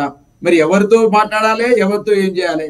ఒకవైపు మీనాక్షి ఏమో రేవంత్ రెడ్డిని సైన్ నెట్టేసి కాదు ఈ సిద్ధాంతానికి దానికి ఏంటి లింకు? మరి అదే సార్ ఇప్పుడు పనులు జరగనప్పుడు పలాయనం చిత్తగించడం ఇప్పుడు నేనేమంటే విజయ్ గారు అధికార పార్టీలో ఇప్పుడు అధికార పార్టీలో ఉన్నది రేవంత్ రెడ్డి గారు, చేయాల్సింది వాళ్ళు, ప్రజలకు ఇచ్చిన హామీలు ఇచ్చింది వాళ్ళు పని చేయాల్సిన వాళ్ళు ఏం చేస్తారు? పలాయనం చిత్తగిస్తా ఉంటే ఏందన్నట్టు దీన్ని అంటే ఇవాళ ఆడలేక మధ్యలో ఓడినట్టు మాట్లాడుతున్న సందర్భం కనపడతా ఉంది కదా. ఇవాళ బీసీలకు ఇచ్చే రిజర్వేషన్ల మీద అమలు చేయాల్సిన బాధ్యత ప్రభుత్వం మీద ఉంటది. రేవంత్ రెడ్డి గారు ఇవాళ దేశంలో ప్రతిపక్ష పార్టీలో ఉన్నారు, ఇవాళ రాష్ట్రంలో అధికార పక్షంలో ఉన్నారు. ప్రతిపక్ష పార్టీగా ఢిల్లీలో ధర్నా చేయమంటే కనీసం నీ మాటల్ని, నీ చేతల్ని కనీసం నీ పార్టీ కూడా ఆలకించే పరిస్థితి లేదు కదా. ఇలా దేశంలో ఢిల్లీలో వినిపిస్తా, మోదీని మెడను వస్తానని మాట్లాడి నువ్వు కనీసం సోనియా గాంధీ తల వంచలేని పరిస్థితికి వచ్చినావు. సోనియా గాంధీ ముందు తల వంపులు తెచ్చుకున్నావు. రాహుల్ గాంధీని కనీసం ఢిల్లీ ధర్నాకు పిలిచే పరిస్థితి లేదు. నీ జాతీయ అధ్యక్షుడు ఖర్గే నీ ఢిల్లీ ధర్నాకు వచ్చే పరిస్థితి లేదు. నేనేమంటే విజయ్ గారు 2-3 అంశాలు చెప్తా ఉన్నా నేను. రేవంత్ రెడ్డి కర్మ సిద్ధాంతం కాదు, ఇది బూత్ సిద్ధాంతాన్ని నమ్ముకున్నాడు. అదే విధంగా ఈయన చేతికి పని చెప్తలేడు తప్ప నోటికి మాత్రం పని చెప్తా ఉన్నాడు. వచ్చే ఎన్నికల్లోనేమో మహేష్ కుమార్ గౌడ్ ఏమన్నారు సార్? ఇప్పుడు వాళ్ళ దుఃఖానికి నా గెలుపు చాలు, వాళ్ళు చేసుకున్న పాపాలకు ఓలేపోతారు, కోపాన్ని ప్రదర్శించడానికి సీఎంని కాలేను, దీంట్లో బూతులు ఎక్కడ ఉన్నాయి సార్? సార్ నేను ఏమంటే సార్ రాజకీయాల్లో గెలుపోవటం ఉండవా? రాజకీయాల్లో ఓటమి ఉండదా? గెలుపు ఉండదా? దానికి దుఃఖం భరించాల్సిన అవసరం ఏంది? రేవంత్ రెడ్డి కాకపోతే ఇంకో సీఎం అవుతారు, ఆయన సీఎం అయితే కూడా బాధపడతాం. అంటే రేవంత్ రెడ్డి సీఎం ఘాటాన్ని తట్టుకోలేనటువంటి వ్యక్తులు వాళ్ళు అనేది ఆయనకు సెన్స్. అక్కడ నన్ను భరించలేని వాళ్ళు నేను సీఎం కుర్చీలో కూర్చోవటం అనేది అని చెప్పారు కదా. నేను పేపర్ మీద సంతకం అట్లా గీత గీస్తే వాళ్ళ గుండెల్లో గీసినట్టుగా అయింది వాళ్ళకి అని చెప్పానన్నారు ఆయన. సార్ అవన్నీ పేపర్ మీద రాతలకు, పేపర్ లో హెడ్డింగ్లకు ఉపయోగపడతాయి సార్. ఇలా రేవంత్ రెడ్డి గారు మాట్లాడే మాటలు ఒక్క రోజుకు ఉపయోగపడతాయి తప్ప జీవితాంతం ఉపయోగపడవు. ప్రజలకు 5 సంవత్సరాలు ఇచ్చిన ఎలక్షన్ హామీలకు సంతృప్తి పరచవు. నేను ఏమంటే ముఖ్యమంత్రి గారు ఒకవైపు ఏమో ప్రయత్నాలు చేస్తా ఉన్నాడు, మంత్రుల మధ్య కోఆర్డినేషన్ లేక ఇబ్బందులు పడతా ఉన్నాడు. ఒకవైపు వచ్చే 10 సంవత్సరాలు నేనే సీఎం అనుకున్నాడు. మహేష్ కుమార్ గౌడ్ ఏమో బీసీ సీఎం చేస్తారు వచ్చేసారని మహేష్ కుమార్ గౌడ్ మాట్లాడుతా ఉన్నాడు. అదే విధంగా కోమరెడ్డి వెంకట రాజగోపాల్ రెడ్డి గారేమో ఈయనెవరు చెప్తేందుకు అధిష్టానం నిర్ణయించాలని చెప్పి వారు మాట్లాడుతా ఉన్నారు. సార్ ఇలా పాదయాత్ర పేరుతోటి ఢిల్లీలో ఈయన యాత్ర చేస్తా ఉంటే గల్లీలో యాత్ర గమనించాలి. ఇవన్నీ సార్ ఇవన్నీ కూడా డెఫినెట్ గా చెప్తా ఉన్నాను. 100కు 100% అధిష్టానం దగ్గర రేవంత్ రెడ్డి గారు తగ్గిన మార్కులు వారి పట్ల అధిష్టానం వ్యవహరిస్తున్న తీరుని బట్టే ఈ కర్మ సిద్ధాంతం ఏది జరిగితే జరుగుతుంది అనే మాటలు వస్తున్నాయని నేను భావిస్తా ఉన్నాను. సార్ ఇలా నేను ఏమంటే భారతీయ జనతా పార్టీకైనా కాంగ్రెస్ పార్టీకైనా కేసీఆర్ ని జైలు వేస్తేందుకు మీరు అధికారం ఇవ్వలేరు సార్. ఇలా కేటీఆర్ తిడుతందుకు మీకు అధికారం ఇవ్వలేరు సార్. మీరు అధికారం ఇచ్చింది ప్రజలను సవ్యంగా పరిపాలన చేయమని అధికార పార్టీగా కాంగ్రెస్ పార్టీకి ఇచ్చిన. దొంగలను జైలుకు పంపడం కూడా అధికారంలో భాగమే. దొంగలను జైలుకు పంపడం కూడా అధికారంలో భాగమే. అమర్నాథ్ గారు నన్ను మాట్లాడియండి ప్లీజ్. ఏమంటున్నంటే ఇవాళ ఏదో మీరు సంస్థలు అధికార పార్టీగా కొన్ని ఇంటెలిజెన్స్ సంస్థలు ఉన్నవి, పోలీసు అధికార నివేదికలు ఉన్నవి, పోలీస్ బాసులు సిట్టిగా వేసినారు, వాళ్ళు తెలుస్తారు. ఇలా కక్షలు కార్యాలకు ప్రతీకగా జైలు వేయడమే నీ ఒక పరమాదంటే చేయండి. ఏం చేస్తాం అంతకంటే ఏం చేస్తాం? ఇలా డిఎంకే గతంలో ఆ తమిళనాడులో జయలలిత డిఎంకే కరుణానిధి మధ్య జరగలేదా జైళ్ల పంచాయతీ? ఇలా గదే జరుగుతుంది రాష్ట్రంలో కూడా. అది లేదని అన్నారనే దాని మీదనే ఇప్పుడు బీజేపీ అభ్యంతరం వ్యక్తం చేస్తాం సార్. అది లేదని అన్నాడనే, నేను ఎవరిని శత్రువుగా చూడట్లేదు, నేను కోపాన్ని ప్రదర్శించడానికి కాలేదు. లేదు ఇందాకేదో మొన్న ఢిల్లీలో చిట్ చాట్లో ఆయన మాట్లాడిన దాన్ని మాట్లాడుతూనే ఎందుకు ఇప్పుడు మధ్యలో ఇంటర్ఫేర్ అయినాడు కదా మధ్యలో అమర్నాథ్ గారు. ఆయన ఏమన్నాడంటే తప్పులు చేసిన వాళ్ళని జైల్లో వేయాలి కదా, వేయకపోతే ఎట్లా అంటున్నారు ఆయన?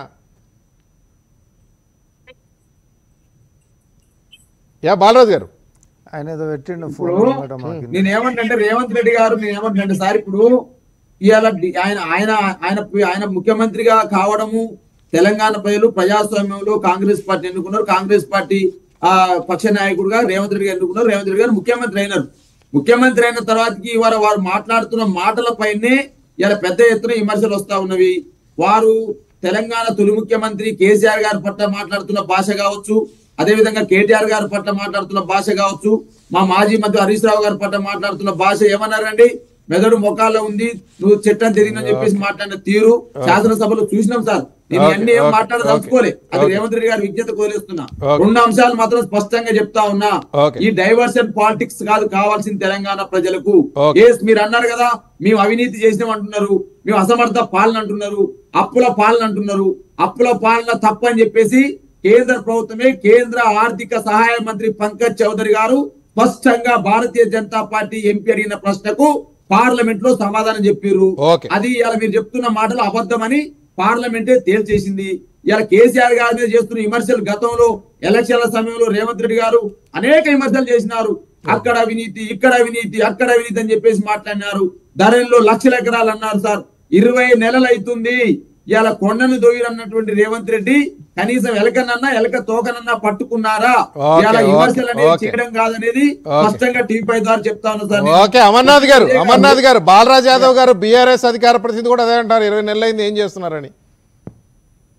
అంటే సార్ ఇప్పుడు విజయ్ గారు, అంటే మనం మామూలు ముఖ్యమంత్రి గారు మొదటి నుంచి అదే విధంగా ప్రవర్తిస్తే మనం ఇంత చర్చ పెట్టుకోమండి. మొదట్లో ఏమన్నారండి, ఇప్పుడు అప్పట్లో ఒక సినిమా వచ్చిందండి అపరిచితుడు అని, ఆ రామాచారి అని ఒక క్యారెక్టర్. అట్లా ముఖ్యమంత్రి గారు కూడా మొదట్లో ఏమన్నారండి, లాగుల్లో తొండలు వదిలేసి కొడతాము, చెట్టు కట్టేసి కొడతాము, తొక్కుతా, మెడలో పేగులేసుకుంటా, 100 అడుగులు గొయ్యి తీసి పాతేస్తా, ఇట్లా ఒక అనేక సార్లు మాజీ ముఖ్యమంత్రి కేసీఆర్ గారి పైన, వాళ్ళ ఫ్యామిలీ పైన చాలా తీవ్రమైన పదజాలంతో మాట్లాడిన రేవంత్ రెడ్డి గారు, అంటే దాని అర్థం ప్రజలకు ఏం మెసేజ్ ఇస్తున్నట్టండి? అంటే అలాంటి మాటలు మాట్లాడుతూ వీళ్ళు చాలా దారుణాలు చేశారు, ఘోరమైన అవినీతి చేశారు, వీళ్ళను వదిలిపెట్టే సవాలే లేదు, అసలు ఎంత దూరమైన వారు వీళ్ళను మేము శిక్షిస్తాము అని చెప్పిన ముఖ్యమంత్రి. అదే అంతే కదా, మనలాంటి వాళ్ళకి అదే అర్థమవుతుంది కదా.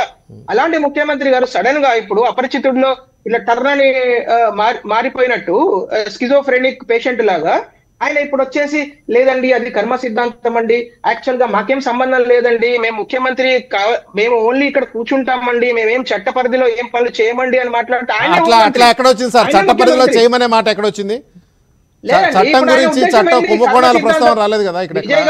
విజయ్ గారు ఇప్పుడు ఆయన పోనీ కనీసం ఆయన ముఖ్యమంత్రి ఇంకొక హోంమంత్రి ఉంటే నేను ఆయనకు అప్పచెప్పినా నా పని అభివృద్ధి, ఆయన పని హోంశాఖ యూషుడు, ఆయన పని అని చెప్పడానికి కూడా ఏం లేదు.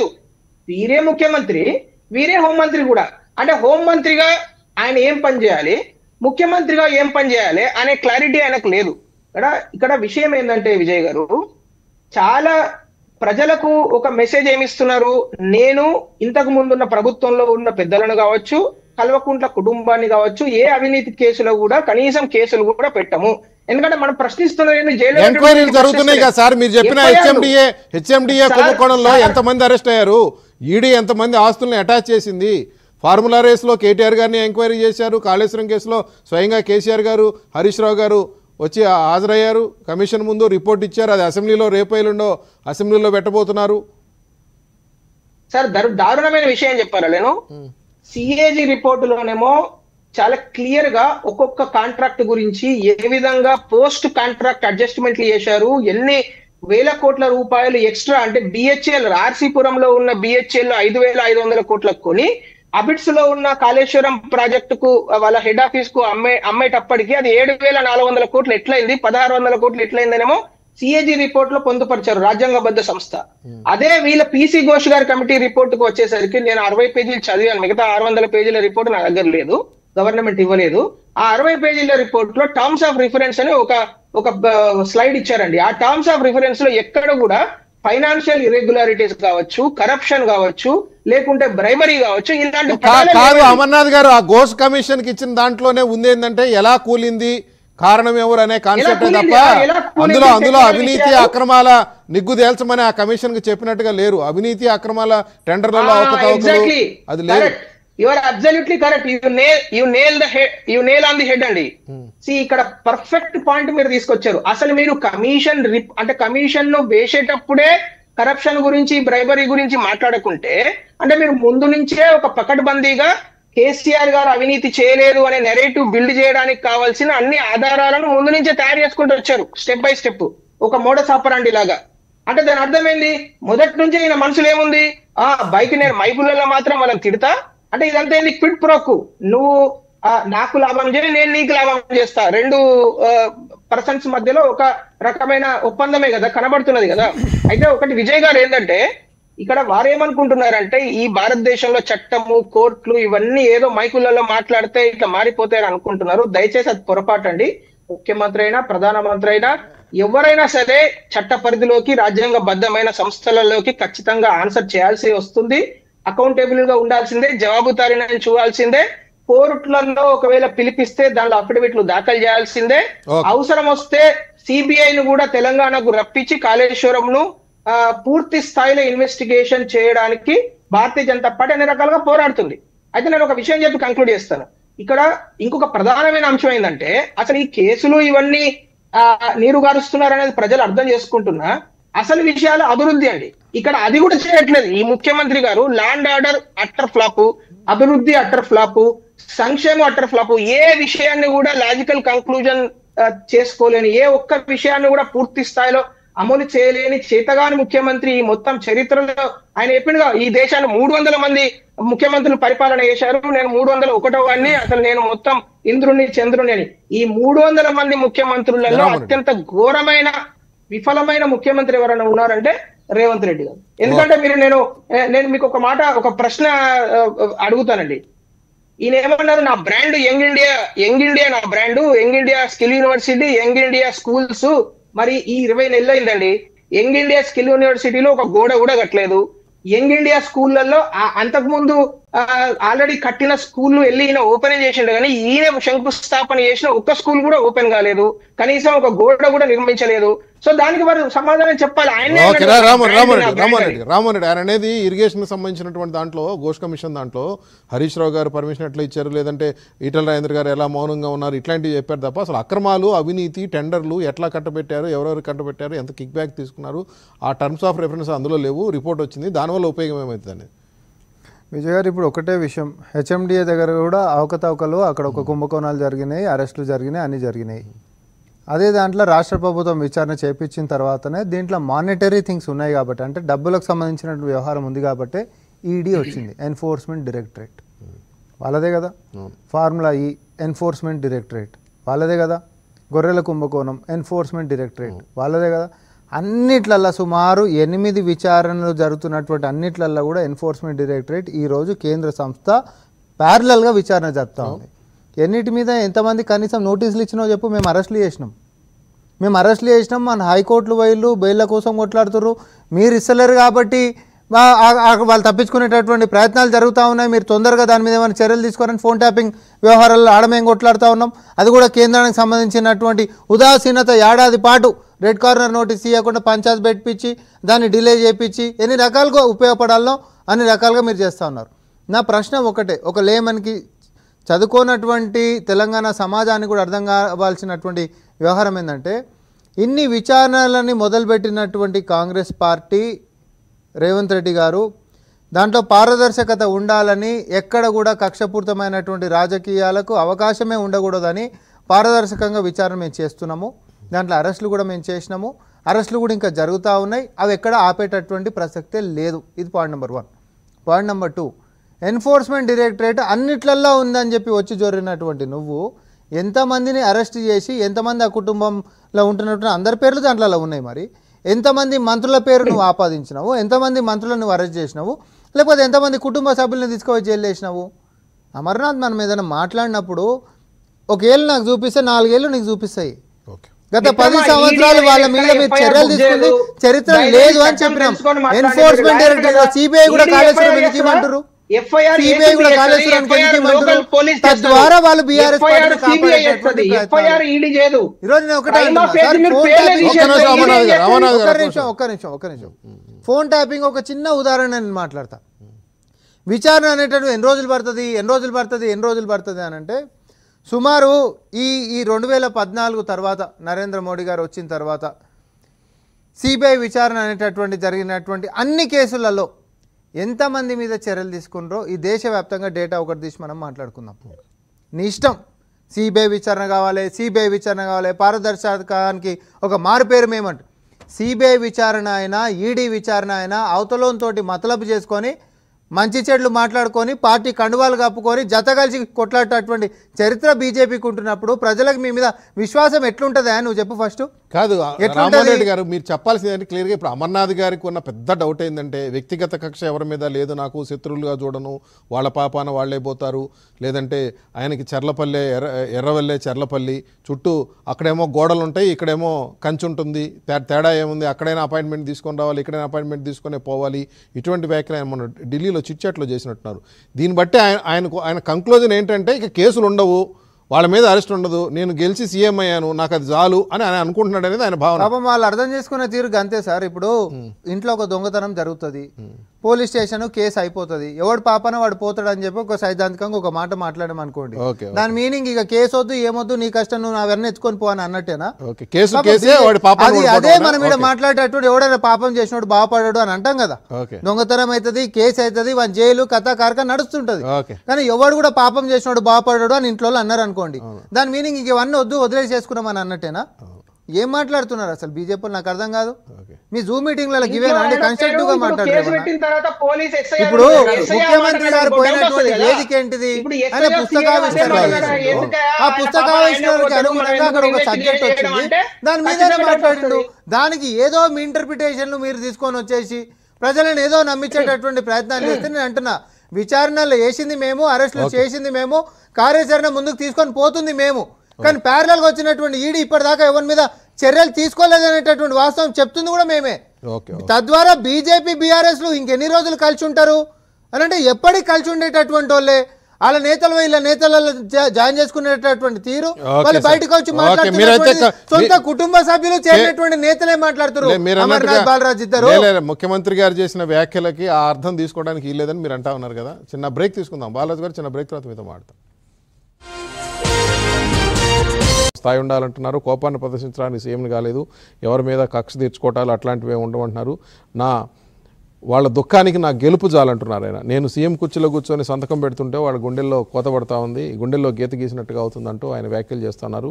ఈ మధ్యకాలంలో ఢిల్లీలో మాట్లాడుతూ ఆయన ఎర్రవెల్లే చెర్లపల్లి కేసీఆర్ కంటూ కూడా వ్యాఖ్యలు చేశారు. ఒక పక్క విపక్షాల్లో రకరకాల ప్రధానమైనటువంటి ప్రతిపక్షం బీఆర్ఎస్ ఎట్లాగూ దానికి సంబంధించిన అంశమే కాబట్టి వాళ్ళు మాట్లాడుతున్నా, భారతీయ జనతా పార్టీ లాంటి పార్టీ వాళ్ళు కొంతకాలంగా ఈ కేసులు కానీ వీటి మీద ఏమైంది అనేటువంటి ఒక మాట అయితే మాట్లాడుతున్న నేపథ్యంలో రేవంత్ రెడ్డి గారి యొక్క సిద్ధాంతం, కర్మ సిద్ధాంతం అంశంతో పాటు ఓట్ చోరీ మీద తాడో పేడో అంటున్నారు. అట్లనే ఆర్ఎస్ ప్రవీణ్ కుమార్ గారు మేడిగడ్డ ఫ్లైఓవర్లో మేడిగడ్డ పిల్లర్లు పేల్చేశారని చెప్పి నేను ఏదో ఆయన ఒక పెద్ద సంచలన వ్యాఖ్యలు కూడా చేశారు. ఎంసెట్ మీద మాట్లాడతాం. సామా రామ్మోహన్ రెడ్డి గారు ఉన్నారు, అంతోటి Congress party PCC media committee chairman Balraj Yadav garu ఉన్నారు, బీఆర్ఎస్ పార్టీ అధికార ప్రతినిధి అమర్నాథ్ గారు ఉన్నారు, బీజేపీ అధికార ప్రతినిధి. ముందుగా అమర్నాథ్ గారితో మాట్లాడదాం. అమర్నాథ్ గారు, రేవంత్ రెడ్డి గారు కర్మ సిద్ధాంతాన్ని ప్రస్తావిస్తున్నారు ఈ మధ్యకాలంలో తరచుగా. అంటే పాపం చేసిన వాళ్ళు వాళ్ళ పాపాలకు వాళ్లే పోతారంటున్నారు. బట్ తను సీఎం కావటమే వాళ్ళకి ఒక రకమైనటువంటి గుణపాఠమా, లేదంటే దాంతోనే వాళ్ళందరూ ఏడుస్తూ ఉంటారు, అదే సరిపోతుంది, ఇటువంటి వ్యాఖ్యలు చేస్తున్నారు, శత్రువుగా చూడనంటున్నారు. ఈ తరహా వ్యాఖ్యలు ఈ మధ్యకాలంలో ఎక్కువగా చేస్తున్నారు ఆయన. మొదటగా విజయ్ గారు మీకు, అట్లాగే బాలరాజ్ యాదవ్ గారు, సామ రామ్మోహన్ రెడ్డి గారు, అట్లాగే ప్రేక్షకులందరికీ నమస్కారం. అది కర్మ సిద్ధాంతం కాదు, ఆయన చెప్పేది మన ప్రజల కర్మ సిద్ధాంతం. ఎందుకంటే మొదటి నుంచి కూడా రేవంత్ రెడ్డి గారి విషయంలో ప్రజలకు ఒక డౌట్ ఉంటుండే. ఏ డౌట్ అంటే ఈయన ఏదో ఒక రకంగా సెటిల్మెంట్ చేసుకొని మొత్తం కేసులు నీరుగార్చి కేసీఆర్ ను, కేటీఆర్ ను, కవిత గారిని కాపాడే ప్రయత్నం చేస్తున్నారు అనేది. అయితే ఆ డౌట్ మొన్న ఎర్రవెల్లి, చెర్లపల్లి అన్న తర్వాత, ఇట్లాగే నిన్న కర్మ సిద్ధాంతం గురించి మాట్లాడిన తర్వాత చాలా క్లియర్ గా స్పష్టంగా ప్రజల ముందు ఏం అర్థమవుతున్నదంటే, ఈయన మొదటి నుంచి పెట్టిన కేసులలో చాలా పకడ్బందీగా, నేను మీకు 2-3 ఎగ్జాంపుల్స్ చెప్తాను ఎంత పకడ్బందీగా వాళ్ళను తప్పించే ప్రయత్నం మొదటి నుంచి చేశారనేది. 2023 డిసెంబర్లో వీళ్ళు 2 శ్వేతపత్రాలు రిలీజ్ చేశారు. ఒకటి ఇరిగేషన్ మీద, ఒకటి పవర్ మీద. పవర్ మీద ఒక గవర్నమెంట్ సంస్థ అయినటువంటి BHEL గురించి ఒక 22 సార్లు ప్రస్తావించేశారు.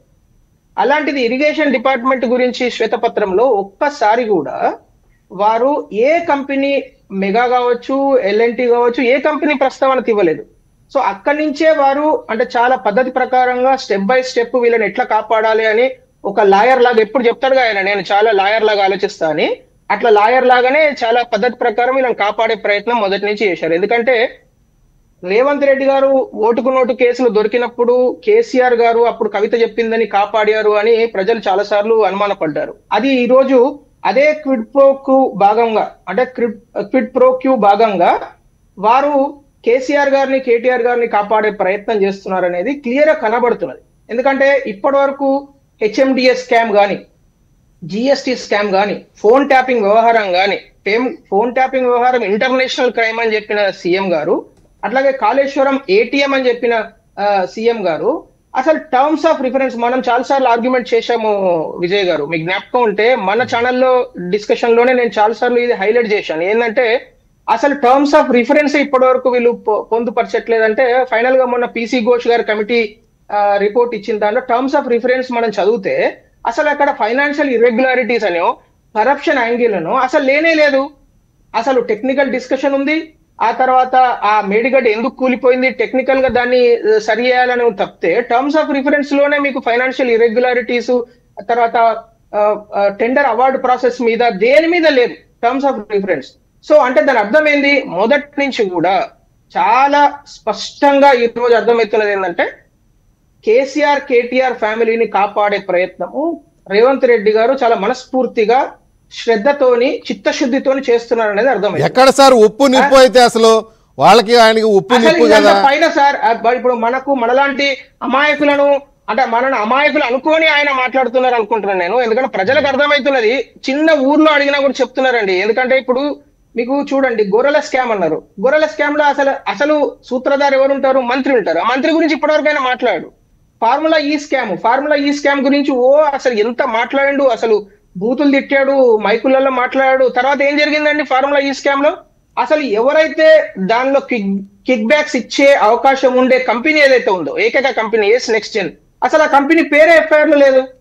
ఆ కంపెనీని వారు ఇప్పటి వరకు ఆ కంపెనీ గురించి మాట్లాడలేదు. కాళేశ్వరంలో వాళ్ళ ఓన్ సంస్థ విజిలెన్స్ డిపార్ట్మెంట్ చాలా క్లియర్ గా ఏం చెప్పింది, 17 మంది ఇంజనీర్ల మీద, LNT మీద క్రిమినల్ ప్రొసీడింగ్స్ చేయండి అని చెప్పింది గవర్నమెంట్ కు. ఇప్పటి వరకు కేసు పెట్టలేదు, FIR బుక్ చేయలేదు. అంటే దీని అర్థం ఏంది అంటే, మరి సామ రామ్మోహన్ రెడ్డి గారు చెప్తారా లేకుంటే కాంగ్రెస్ పార్టీ ఆన్సర్ చేస్తుందో తెలియదు కానీ, ఇప్పటి వరకు నేను 8 స్కామ్ల గురించి మనం మాట్లాడుకున్నాం. ఏది మొదటి HMDA స్కామ్ దగ్గర నుంచి మొన్న ఫార్ములా ఈ రేస్ స్కామ్ వరకు ఒక్క స్కామ్ లో కూడా ఇప్పటి వరకు వాళ్ళ కుటుంబం పైన కనీసం చీమను కూడా, అంటే చీమ చేసేంత నష్టం కూడా చేయనంతగా మన అంటే రేవంత్ రెడ్డి గారు ఒక పెద్ద గోడలాగా కాపాడుతున్నారు అనేది క్లియర్ గా కనబడుతున్నది. అయితే ఇదంతా ఒకటైతే, భారతీయ జనతా పార్టీ కేంద్ర ప్రభుత్వం కావచ్చు, Bharatiya Janata party as a party ఊరుకునే ప్రసక్తే లేదు. ఎంత దూరమైనా సరే, ఎందుకంటే మనకు కోర్టుల మీద నమ్మకం ఉంది, హైకోర్టు ఉన్నది, సుప్రీంకోర్టు ఉన్నది. కోర్టులలో మేము పిల్స్ దాఖలు చేశాము కాళేశ్వరం గురించి, మిగతా వాటి గురించి. వీళ్ళని వదిలిపెట్టే అవకాశమే లేదు. ఎందుకంటే కల్వకుంట్ల ఫ్యామిలీ ఈ రాష్ట్రాన్ని ఎంత దారుణంగా దోచిందో 10 సంవత్సరాలు ఎన్ని వేల కోట్ల రూపాయలు వాళ్ళు దోచుకున్నారో మనందరం అనేక సార్లు మాట్లాడుకున్నాము. దాన్ని ఖచ్చితంగా కోర్టులకు ఈడ్చి తీరుతాము, వాళ్ళని జైలుకు పంపించి తీరుతాము. రేవంత్ రెడ్డి గారు కాదు కదా, రేవంత్ రెడ్డి గారు మొత్తం రాహుల్ గాంధీ గారు, ప్రియాంక గాంధీ గారు, రేవంత్ రెడ్డి గారు అందరూ వచ్చి కాపాడడానికి ప్రయత్నం చేసినా కూడా కాదు. అమర్నాథ్ గారు, ఎవరి పాపాలకు వాళ్లే పోతారు, నేను ఎవరిని శత్రువుగా చూడను, వ్యక్తిగత కక్ష లేదు అనే వ్యాఖ్యలు అవినీతి అక్రమాలని పెట్టేదానికి కప్పిపుచ్చేదానికి అనే కోణాన్ని ఎట్లా మీరు తీసుకున్నారు? అసలు అది వ్యక్తిగతమైనటువంటి కోపాలు తాపాలు లేదంటే వాళ్ళ మీద కక్ష తీర్చుకోవటాలు జైలుకి పంపటాలు ఆ కాన్సెప్ట్లో కదా ఆయన అన్నది. అంటే రేవంత్ రెడ్డి గారు ఒక ఇండివిజువల్ గా మాట్లాడతలేరండి, ఆయన ఒక సీఎం చైర్ లో కూర్చొని మాట్లాడుతున్నారు. సీఎం అంటే ఎవరండి? ప్రభుత్వ అధినేత. ప్రభుత్వం అంటే చట్టం తన పని తాను చేసుకుంటూ పోవాలి. ఎందుకంటే చట్టాన్ని ఇప్పుడు మీ మాటల ప్రభావం చట్టం మీద ఉండదా?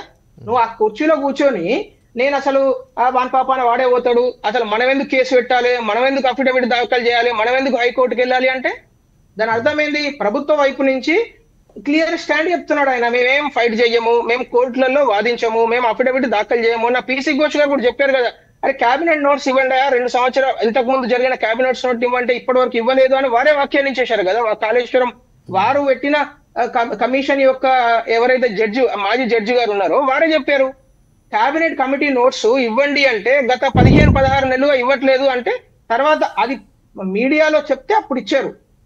అంటే దీన్ని క్లియర్ గా మనకు అంటే విజయ్ గారు ఇక్కడ 2 విషయాలండి. రేవంత్ రెడ్డి గారు పర్సనల్ గా కల్వకుంట్ల ఫ్యామిలీని కాపాడే ప్రయత్నం చేస్తున్నారా, లేకుంటే కాంగ్రెస్ పార్టీ యొక్క అఫీషియల్ స్టాండే అదే అనేది ఇప్పుడు వారు తేల్చాలి. వారు తేల్చకుంటే వాళ్ళు తేల్చకున్నా భారతీయ జనతా పార్టీ కేంద్ర ప్రభుత్వం వీళ్ళని వదిలే సవాలే లేదు. మాకు అధికారం లేకపోవచ్చు, కానీ కోర్టుల మీద నమ్మకం ఉంది, రాజ్యాంగం మీద నమ్మకం ఉంది, బాబాసాహెబ్ అంబేద్కర్ గారు ఇచ్చిన రాజ్యాంగం మీద పూర్తి స్థాయిలో విశ్వాసం ఉన్నది కాబట్టి వీళ్ళను వదిలే సవాలే లేదు.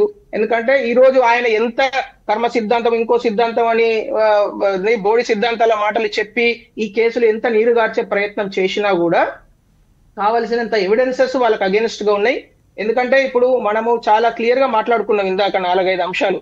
కాళేశ్వరం విషయంలో కనబడుతున్నది ఎక్కడెక్కడ ఫైనాన్షియల్ ఇర్రెగ్యులారిటీలు జరిగినాయో సిఏజీ రిపోర్ట్ ఉంది, అది రాజ్యాంగబద్ధ సంస్థ. ఎన్డీఎస్ఏ రిపోర్ట్ ఉంది, అది కూడా కేంద్ర ప్రభుత్వ సంస్థ. అది వీళ్ళ మాటలకు తలొగ్గేది లేదు. వీళ్ళు విజిలెన్స్ మాటలు వీళ్ళు లెక్క చేయకుండా కేసులు పెట్టకుండా సరే, కానీ ప్రజలలో ఈరోజు ప్రజా కోర్టులో ప్రజలలో మాత్రం నేను ఒక మాట చెప్పి కంక్లూడ్ చేస్తాను విజయ్ గారు. ఈరోజు ప్రజలలో మాత్రం చాలా క్లియర్ గా చర్చ ఏం జరుగుతున్నదంటే రేవంత్ రెడ్డి గారు ఎట్టి పరిస్థితులలో ఒక ఈగ కూడా వాళ్ళనివ్వకుండా కల్వకుంట్ల ఫ్యామిలీని కాపాడుతున్నారు అనే చర్చ మాత్రం జరుగుతున్నది.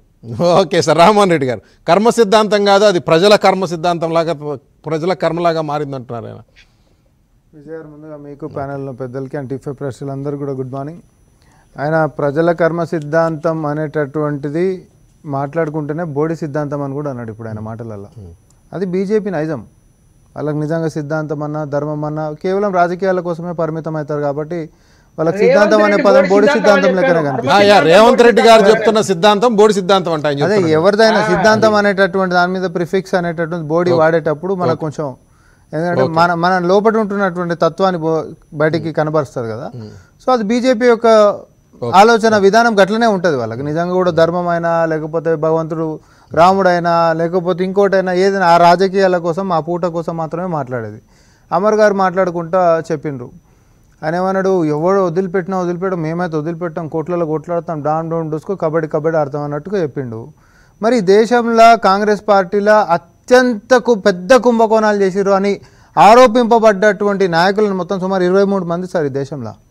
23 మంది టాప్ పర్సనాలిటీస్ ఎవరు అయితే కుంభకోణాలల్లా సెంట్రిక్గా ఉంటున్నటువంటి నేతలు మొత్తానికి టికెట్లు ఇచ్చి పోషించి ఈరోజు దేశాన్ని మళ్ళీ అదే దారిలో పెట్టిస్తున్నటువంటి బీజేపీ రోజు ఇవన్నీ మాట్లాడుతుందనంటే ఒప్పుకుందామా? వాళ్ళు చేసినటువంటి చరిత్ర గిట్ట నిజంగానే గతంలో ఎవరైనా కుంభకోణాలలో ఆరోపణలు ఎదుర్కొన్నా, కోల్ స్కామ్ ఎగ్జాంపుల్ తీసుకోండి మీరు, జిందాల్ కాడికించి మొదలు పెట్టుకుంటే చింతామణి మహారాజ్ తీసుకున్నా లేకపోతే ఎవరినైనా తీసుకోండి, ఆరోపణలు వచ్చినాయి అని అంటే వాళ్ళు 1000 కోట్ల సంపాదించేసిర్రు అని చెప్పి ఎన్నికల ప్రచారాలు చెప్పినటువంటి మోడీ గారు తర్వాత వాళ్ళందరినీ పార్టీలకు తీసుకొని టికెట్లు ఇచ్చుకొని గెలిపించుకొని ఈరోజు పక్కనే పెట్టుకున్నటువంటి తీరు మీరు వాళ్ళ మీద ఏమంటారు చర్యలు తీసుకున్నట్టుగా కనిపిస్తుందా, లేకపోతే ఏమంటారు కోడి పిల్లల్ని పొదిగి కాపాడుకుంటుంది కదా, సేమ్ అట్లా గిట్ట కనిపిస్తుందా మీకు? అట్లాంటి చరిత్ర గిట్ట ఉందా? ఈరోజు కేవలము తెలంగాణలో ఒక నెరేటివ్ ఏంది అని అంటే బీజేపీ బీఆర్ఎస్ రెండు ఒకటి అనేటటువంటిది చాలా కాంక్రీట్గా ప్రజలు విశ్వసించారు, అది నిజం. కాబట్టి దాన్ని ఏదో నీరు గార్చేటటువంటి ప్రయత్నంలో భాగంగా ఇటు బీఆర్ఎస్ పార్టీ అటు బీజేపీ ఇద్దరు కూడా, కాంగ్రెస్ బీఆర్ఎస్ ఒకటని ఇప్పుడు బీజేపీ, లేకపోతే బీఆర్ఎస్ ఏమో కేంద్రము ఇక్కడ రాష్ట్రము ఒకటిగా పనిచేస్తున్నాయి అని చెప్పేసేమో వాళ్ళు. రోజు ఒక నెరేటివ్ ఎన్ని చేసినప్పటికీ మేము ఆడ కర్మ సిద్ధాంతం గురించి అక్కడ ఉంటున్నటువంటి వేదిక దానికి అనుగుణంగా మేము మాట్లాడడం జరిగింది. పచ్చకామర్లోనికి లోకమంతా పచ్చనే కనిపించినట్టు ఎప్పుడు ఏమంటారు దురాలోచనలు ఉంటున్నటువంటి మీకు అన్ని దురాలోచనలుగానే చూస్తారు. కాబట్టి ఆయన మాట్లాడినటువంటి ఆ యొక్క వేదిక ఏంటిది, పోయినటువంటి కార్యక్రమం ఏంటిది, అది ఏ సందర్భంలో మాట్లాడిన అనేటట్టు మీరు తెలుసుకొని మాట్లాడాలి. ఎందుకు అనంటే ముఖ్యమంత్రి లెక్క ఉండి పగ పెంచుకొని అవతల వ్యక్తులు నన్ను గతంలో జైలుకు పంపించారు కాబట్టి నేను కూడా జైలుకు పంపించేసేస్తా, వాడిని తొక్కేసేస్తా, వాడిని రాజకీయంగా పనికి రాకుండా చేస్తా, కుటుంబాన్ని మొత్తం కకా వికలం చేస్తా అనేటటువంటి ఒక విద్వేషమైనటువంటి ధోరణితోటి పోతున్నటువంటి రకంగా నేను కాదు. నాకు ప్రజల యొక్క అవకాశం ఇచ్చినప్పుడు ప్రజలకి మేలు చేసేటటువంటి విధంగా మీరు చెప్పినటువంటి ప్రజల యొక్క కర్మ సిద్ధాంతం మెరుగుపరిచేటటువంటి విధంగా ఆయన యొక్క పాట పడుతున్నాడు. కాబట్టి ఎస్ ఖచ్చితంగా తెలంగాణ ప్రజలు దాన్ని స్వాగతిస్తూ ఉన్నారు. నీ పార్టీ ఏడుందండి? థర్డ్ టీఎంసీకి పర్మిషన్ ఇచ్చాడు. మాట్లాడే మాటలు ఏంటంటే ఆయన రైట్ ఫ్రమ్ హెచ్ఎండిఏ కుంభకోణం దగ్గర నుంచి వరుసగా కుంభకోణాలు చెప్తాను. ఇప్పుడు ఆయన ఉద్దేశం ఏంటంటే అమర్నాథ్ గారిది ఈ కుంభకోణాలన్నింటినీ వదిలేయటమే కర్మ సిద్ధాంతం అని అడుగుతున్నాడు. అంటే కర్మ సిద్ధాంతం అమర్నాథ్ గారు ఎవరిని జైలుకి పంపించను, ఎవరి మీద కేసులు ఉండవంటే అమర్నాథ్ గారిని అంతా మీరు రాజీ పడ్డారు, మీరు మాట్లాడుకున్న ఆ టైప్ లో ఆయన మాట్లాడేవారు. అమర్నాథ్ గారు పాపం ఒకటి తెలుసుకోవాలి. ఆయన ఏమంటాడంటే వ్యక్తిగా సిద్ధాంతం ఓకే, ఒక ముఖ్యమంత్రిగా ఉన్నప్పుడు ఎవరి మీద కోపం లేదు, ఏమీ చేయను, నేను ఎవరిని జైలుకి పంపించనంటే ఎట్లా కుదురుతుంది? చేయాలి కదా, జైలుకి పంపించాలి కదా, చెప్పారు కదా, లేదంటే సాక్ష్యాలు ఉన్నాయి కదా అనేది ఆయన కోణం, అది ఆయన ఆవిష్కరించే యాంగిల్. అది వ్యక్తిగతమైనటువంటి శత్రుత్వంతో నేను ముందుకు పోనీకలేదు, చట్టాన్ని గౌరవించుకునే ముందుకు పోతున్నాం. కాబట్టి గొర్రెల కుంభకోణమైనా, హెచ్ఎండిఏ అయినా, ఫార్ములా ఈ అయినా, కాళేశ్వరం అయినా, లేకపోతే ఇంకే అంశమైనా సార్ అన్నిటి మీద విచారణ చేయించింది అదే నాయకుడు అనే సంగతి పాపం అమర్ గారికి నేను గుర్తు చేస్తా ఉన్నా. మీరు కోర్టుకు పోయి ఉరికి పోయి ఎంక్వైరీలు ఏపీయలే, మేము ఎంక్వైరీలు చేసినాము. గతంలో 10 సంవత్సరాల అవినీతి మొత్తం చేస్తుంటే ఒక్క కేసు వాళ్ళ కుటుంబం మీద పెట్టలే మీరు. ఇది మీ చరిత్ర. మేము వచ్చిన తర్వాత కేసులు కాదు విచారణ జరిపిస్తున్నటువంటిది ట్రాక్ రికార్డ్ మాది. కానీ జస్ట్ మనం ఆడ చేస్తున్నాం కాబట్టి పారదర్శకంగా విచారణ లేకుండా కుటుంబాన్ని మొత్తం లోపడేసేటటువంటి కుట్రపూరితమైనటువంటి రాజకీయం మేము చేస్తలేమనేటటువంటిది మా యొక్క ఉద్దేశం. మేము ఆడ చెప్పింది ఆ యొక్క నేరో లైన్ నువ్వు బిజ్ చేసుకొని ఏదో రాజకీయంగా నీ స్వార్థం గురించి వాడుకుంటా అంటే నువ్వు వాడుకో అమర్నాథ్, నాకు ఇబ్బంది లేదు. కానీ ఆడ విచారణ అనేటటువంటిది మొదలుపెట్టింది ఆ కుటుంబం మీద మీరు కాదు. 10 ఏళ్లలో మేము వచ్చినాక గతంలో సిబిఐ విచారణ ఎలౌడ్ లేదు అని అంటే పక్క రాష్ట్రాల్లో మరి కాంగ్రెస్ పార్టీయో లేకపోతే అనుబంధ పార్టీలు ఉంటున్నప్పుడు ఒక చిన్న భూమి పంచాయతీలలో ముఖ్యమంత్రిని అరెస్ట్ చేసి లోపడేసినటువంటి చరిత్ర ఉన్న బీజేపీ ఇక్కడ కాళేశ్వరం అనేటటువంటిది 1,00,000 కోట్లతో మొదలుపెట్టి 10,000 కోట్ల కుంభకోణాలు చేస్తుంటే నువ్వు ఒక కేసు ఎందుకు పెట్టలే అన్న నేను. దాని జవాబు ఎందుకు చెప్పావు? ఎవడు కాపాడిండు? ఎవడు కాపాడే చరిత్ర ఉంది మీకు? దేశవ్యాప్తంగా అన్ని కుంభకోణాలలో పెద్ద ఎత్తున ఉంటున్నటువంటి పేర్లని ఈరోజు మీ పార్టీ కండువా కప్పుకొని ఉన్నాయి అంటున్నా. నీకు ఒకరి మీద చర్యలు తీసుకున్న చరిత్ర లేనప్పుడు మాట్లాడేటటువంటి అర్హత కూడా ఉండదు అంటున్నాం.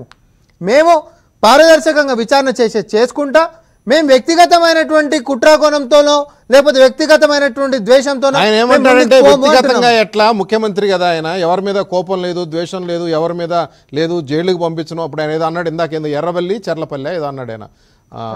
ఎర్రవల్లి చెర్లపల్లి ఆయనకి ఇంకేం కావాలి, అసలు చెర్లపల్లి ఎందుకు అని కంక్లూజన్ చేసేసిండు ఆయన. అట్లా అంటున్నారు. ఉండవు కేసులు, అరెస్టులు చేయము, జైలుకి పంపించమంటున్నారు కదా, మరి ఈ కేసులన్నీ తేల్చాలి కదా, జైలుకి వెళ్తారా లేదో తెలియదు కానీ ఆ కోణం అది ఆయన చెప్పేది. మరి అమర్నాథ్ గారి చెవులో ఎవరు చెప్పారో బీజేపీ వాళ్ళకి గిట్ ఎవరు అని చెప్పారు, జైలుకి పంపాం, ఏడికి పంపాం, అందులోనే ఫామ్ హౌస్లు ఉంటారని ఎవరు చెప్పారు మాకు తెలియదు.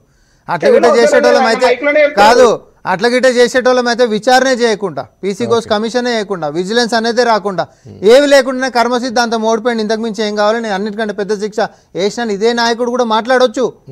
అట్లా కాదు, మీరు చేసిన చరిత్ర మీకు లేదు, చేస్తున్నటువంటి విచారణ చరిత్ర మాకుంది కాబట్టి అదొక లెక్క. భవిష్యత్తులో గారు ఏమన్నది ఏంటంటే వారి దుఃఖానికి నా గెలుపు చాలు, వాళ్ళు చేసుకున్న పాపాలకు వాళ్లే పోతారన్నారు. ఇప్పుడు వాళ్ళ దాని మీద ఉంటున్నటువంటి సార్ ఇది వ్యక్తిగతంగా మాట్లాడేటటువంటి దాన్ని రాజకీయానికి ఆపాదించి మీరు మాట్లాడుతూ ఉన్నారు.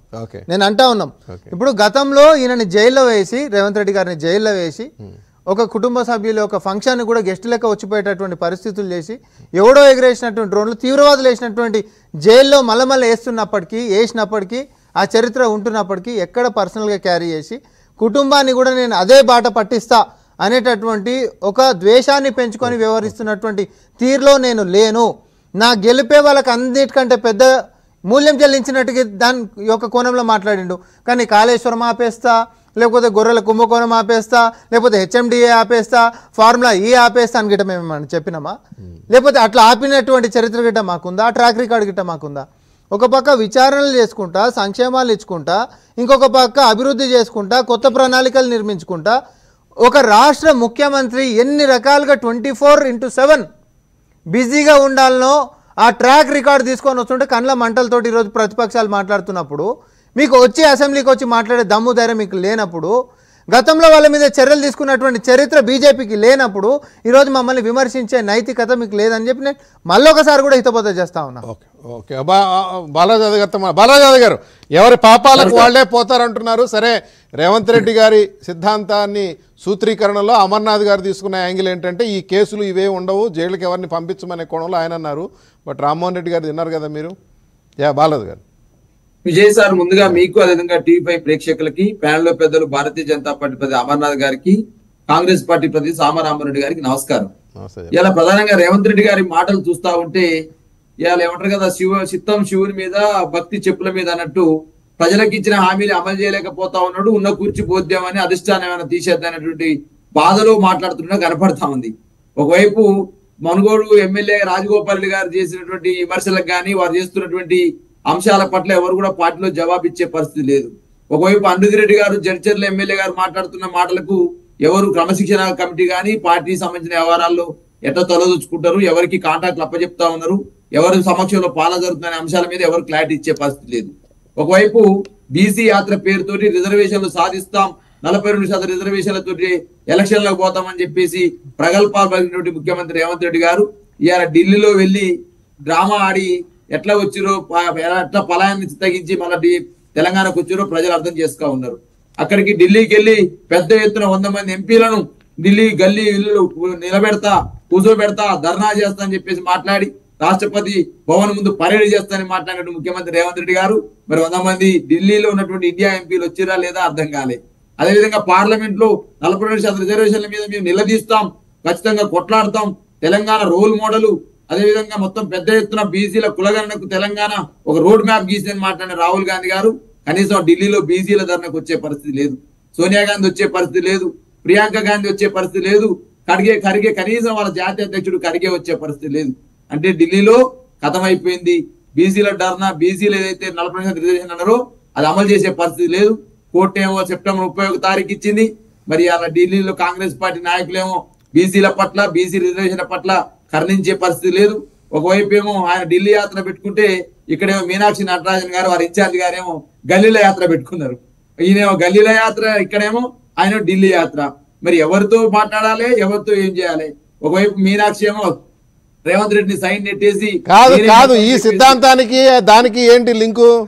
మరి అదే సార్, ఇప్పుడు పనులు జరగనప్పుడు పలాయనం చిత్తగించడం ఇప్పుడు నేనేమంటే విజయ్ గారు అధికార పార్టీలో, ఇప్పుడు అధికార పార్టీలో ఉన్నది రేవంత్ రెడ్డి గారు, చేయాల్సింది వాళ్ళు, ప్రజలకు ఇచ్చిన హామీలు ఇచ్చింది వాళ్ళు పని చేయాల్సిన వాళ్ళు ఏం చేస్తారు, పలాయనం చిత్తగిస్తా ఉంటే ఏందన్నట్టు దీన్ని అంటే ఇవాళ ఆడలేక మధ్యలో ఓడినట్టు మాట్లాడుతున్న సందర్భం కనపడతా ఉంది కదా. ఇవాళ బీసీలకు ఇచ్చే రిజర్వేషన్ల మీద అమలు చేయాల్సిన బాధ్యత ప్రభుత్వం మీద ఉంటది. రేవంత్ రెడ్డి గారు ఇవాళ దేశంలో ప్రతిపక్ష పార్టీలో ఉన్నారు, ఇవాళ రాష్ట్రంలో అధికార పక్షంలో ఉన్నారు. ప్రతిపక్ష పార్టీగా ఢిల్లీలో ధర్నా చేయమంటే కనీసం నీ మాటల్ని, నీ చేతల్ని కనీసం నీ పార్టీ కూడా ఆలకించే పరిస్థితి లేదు కదా. ఇలా దేశంలో ఢిల్లీలో వినిపిస్తా, మోదీని మెడను వస్తానని మాట్లాడి నువ్వు కనీసం సోనియా గాంధీ తల వంచలేని పరిస్థితికి వచ్చినావు, సోనియా గాంధీ ముందు తల వంపులు తెచ్చుకున్నావు, రాహుల్ గాంధీని కనీసం ఢిల్లీ ధర్నాకు పిలిచే పరిస్థితి లేదు, నీ జాతీయ అధ్యక్షుడు ఖర్గే నీ ఢిల్లీ ధర్నాకు వచ్చే పరిస్థితి లేదు. నేనేమంటే విజయ్ గారు 2-3 అంశాలు చెప్తా ఉన్నా నేను. రేవంత్ రెడ్డి కర్మ సిద్ధాంతం కాదు ఇది, బూత్ సిద్ధాంతాన్ని నమ్ముకున్నాడు. అదే విధంగా ఈయన చేతికి పని చెప్తలేడు తప్ప నోటికి మాత్రం పని చెప్తా ఉన్నాడు. వచ్చే ఎన్నికల్లోనేమో మహేష్ కుమార్ గౌడేమో ఏమన్నారు సార్, ఇప్పుడు వాళ్ళ దుఃఖానికి నా గెలుపు చాలు, వాళ్ళు చేసుకున్న పాపాలకు ఓలేపోతారు, కోపాన్ని ప్రదర్శించడానికి సీఎంని కాలేను, దీంట్లో బూతులు ఎక్కడ ఉన్నాయి సార్? సార్ నేను ఏమంటే సార్ బూతులు ఎట్లా అవుతాయి? ఎత్తుకుంటారు రాజకీయాలు విజయ్ గారు సిద్ధాంతం అంటే బూతులు రాజకీయాల్లో గెలుపోవటం ఉండవా? రాజకీయాల్లో ఓటమి ఉండదా? గెలుపు ఉండదా? దానికి దుఃఖం భరించాల్సిన అవసరం ఏంది? రేవంత్ రెడ్డి కాకపోతే ఇంకోళ్ళు సీఎం అవుతారు, ఆయన సీఎం అయితే కూడా బాధపడతాం మేము. అంటే రేవంత్ రెడ్డి సీఎం ఘాటాన్ని తట్టుకోలేనటువంటి వ్యక్తులు వాళ్ళు అనేది ఆయనకు సెన్స్ అక్కడ. నన్ను భరించలేని వాళ్ళు నేను సీఎం కుర్చీలో కూర్చోవటం అనేది అని చెప్పారు కదా, నేను పేపర్ మీద సంతకం అట్లా గీత గీస్తే వాళ్ళ గుండెల్లో గీసినట్టుగా అయింది వాళ్ళకి అని చెప్పానన్నారు ఆయన. సార్ అవన్నీ పేపర్ మీద రాతలకు పేపర్లో హెడ్డింగ్లకు ఉపయోగపడతాయి సార్. ఇలా రేవంత్ రెడ్డి గారు మాట్లాడే మాటలు ఒక్క రోజుకు ఉపయోగపడతాయి తప్ప జీవితాంతం ఉపయోగపడవు. ప్రజలకు 5 సంవత్సరాలు ఇచ్చిన ఎలక్షన్ హామీలకు సంతృప్తి పరచవు. నేను ఏమంటే ముఖ్యమంత్రి గారు ఒకవైపు ఏమో ప్రయత్నాలు చేస్తా ఉన్నాడు, మంత్రుల మధ్య కోఆర్డినేషన్ లేక ఇబ్బందులు పడతా ఉన్నాడు. ఒకవైపు వచ్చే 10 సంవత్సరాలు నేనే సీఎం అనుకున్నాడు. మహేష్ కుమార్ గౌడ్ ఏమో బీసీ సీఎం చేస్తారు వచ్చేసారని మహేష్ కుమార్ గౌడ్ మాట్లాడుతా ఉన్నాడు. అదే విధంగా కోమరెడ్డి వెంకట రాజగోపాల్ రెడ్డి గారేమో ఈయనెవరు చెప్తేందుకు అధిష్టానం నిర్ణయించాలని చెప్పి వారు మాట్లాడుతా ఉన్నారు. సార్ ఇలా పాదయాత్ర పేరుతోటి ఢిల్లీలో ఈయన యాత్ర చేస్తా ఉంటే గల్లీలో యాత్ర గమనించాలి. ఇవన్నీ సార్ ఇవన్నీ కూడా డెఫినెట్ గా చెప్తా ఉన్నాను. 100% అధిష్టానం దగ్గర రేవంత్ రెడ్డి గారు తగ్గిన మార్కులు వారి పట్ల అధిష్టానం వ్యవహరిస్తున్న తీరుని బట్టే ఈ కర్మ సిద్ధాంతం ఏది జరిగితే అది జరుగుతుంది అనే మాటలు వస్తున్నాయని నేను భావిస్తా ఉన్నాను. సార్ ఇలా నేను ఏమంటే భారతీయ జనతా పార్టీకైనా కాంగ్రెస్ పార్టీకైనా కేసీఆర్ ని జైలు వేస్తేందుకు మీరు అధికారం ఇవ్వలేరు సార్. ఇలా కేటీఆర్ ని తిట్టేందుకు మీకు అధికారం ఇవ్వలేరు సార్. మీరు అధికారం ఇచ్చింది ప్రజలను సవ్యంగా పరిపాలన చేయమని అధికార పార్టీగా కాంగ్రెస్ పార్టీకి ఇచ్చిన దొంగలను జైలుకు పంపడం కూడా అధికారంలో భాగమే. దొంగలను జైలుకు పంపడం కూడా అధికారంలో భాగమే. అమర్నాథ్ గారు నన్ను మాట్లాడియండి ప్లీజ్. నేను ఏమంటున్నంటే ఇవాళ ఏదో మీరు సంస్థలు అధికార పార్టీగా కొన్ని ఇంటెలిజెన్స్ సంస్థలు ఉన్నవి, పోలీసు అధికార నివేదికలు ఉన్నవి, పోలీస్ బాసులు సిట్టిగా వేసినారు, వాళ్ళు తేలుస్తారు. ఇలా కక్షలు కార్యాలకు ప్రతీకగా జైలు వేయడమే నీ ఒక పరమావధి చేయండి. ఏం చేస్తాం? అంతకంటే ఏం చేస్తాం?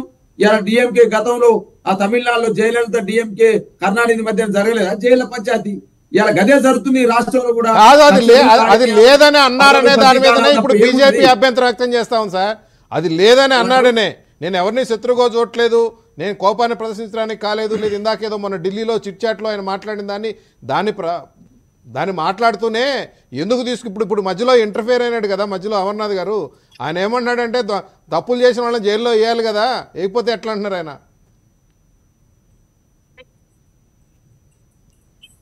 బాలరాజు గారు ఆయన ఏదో పెట్టిండు.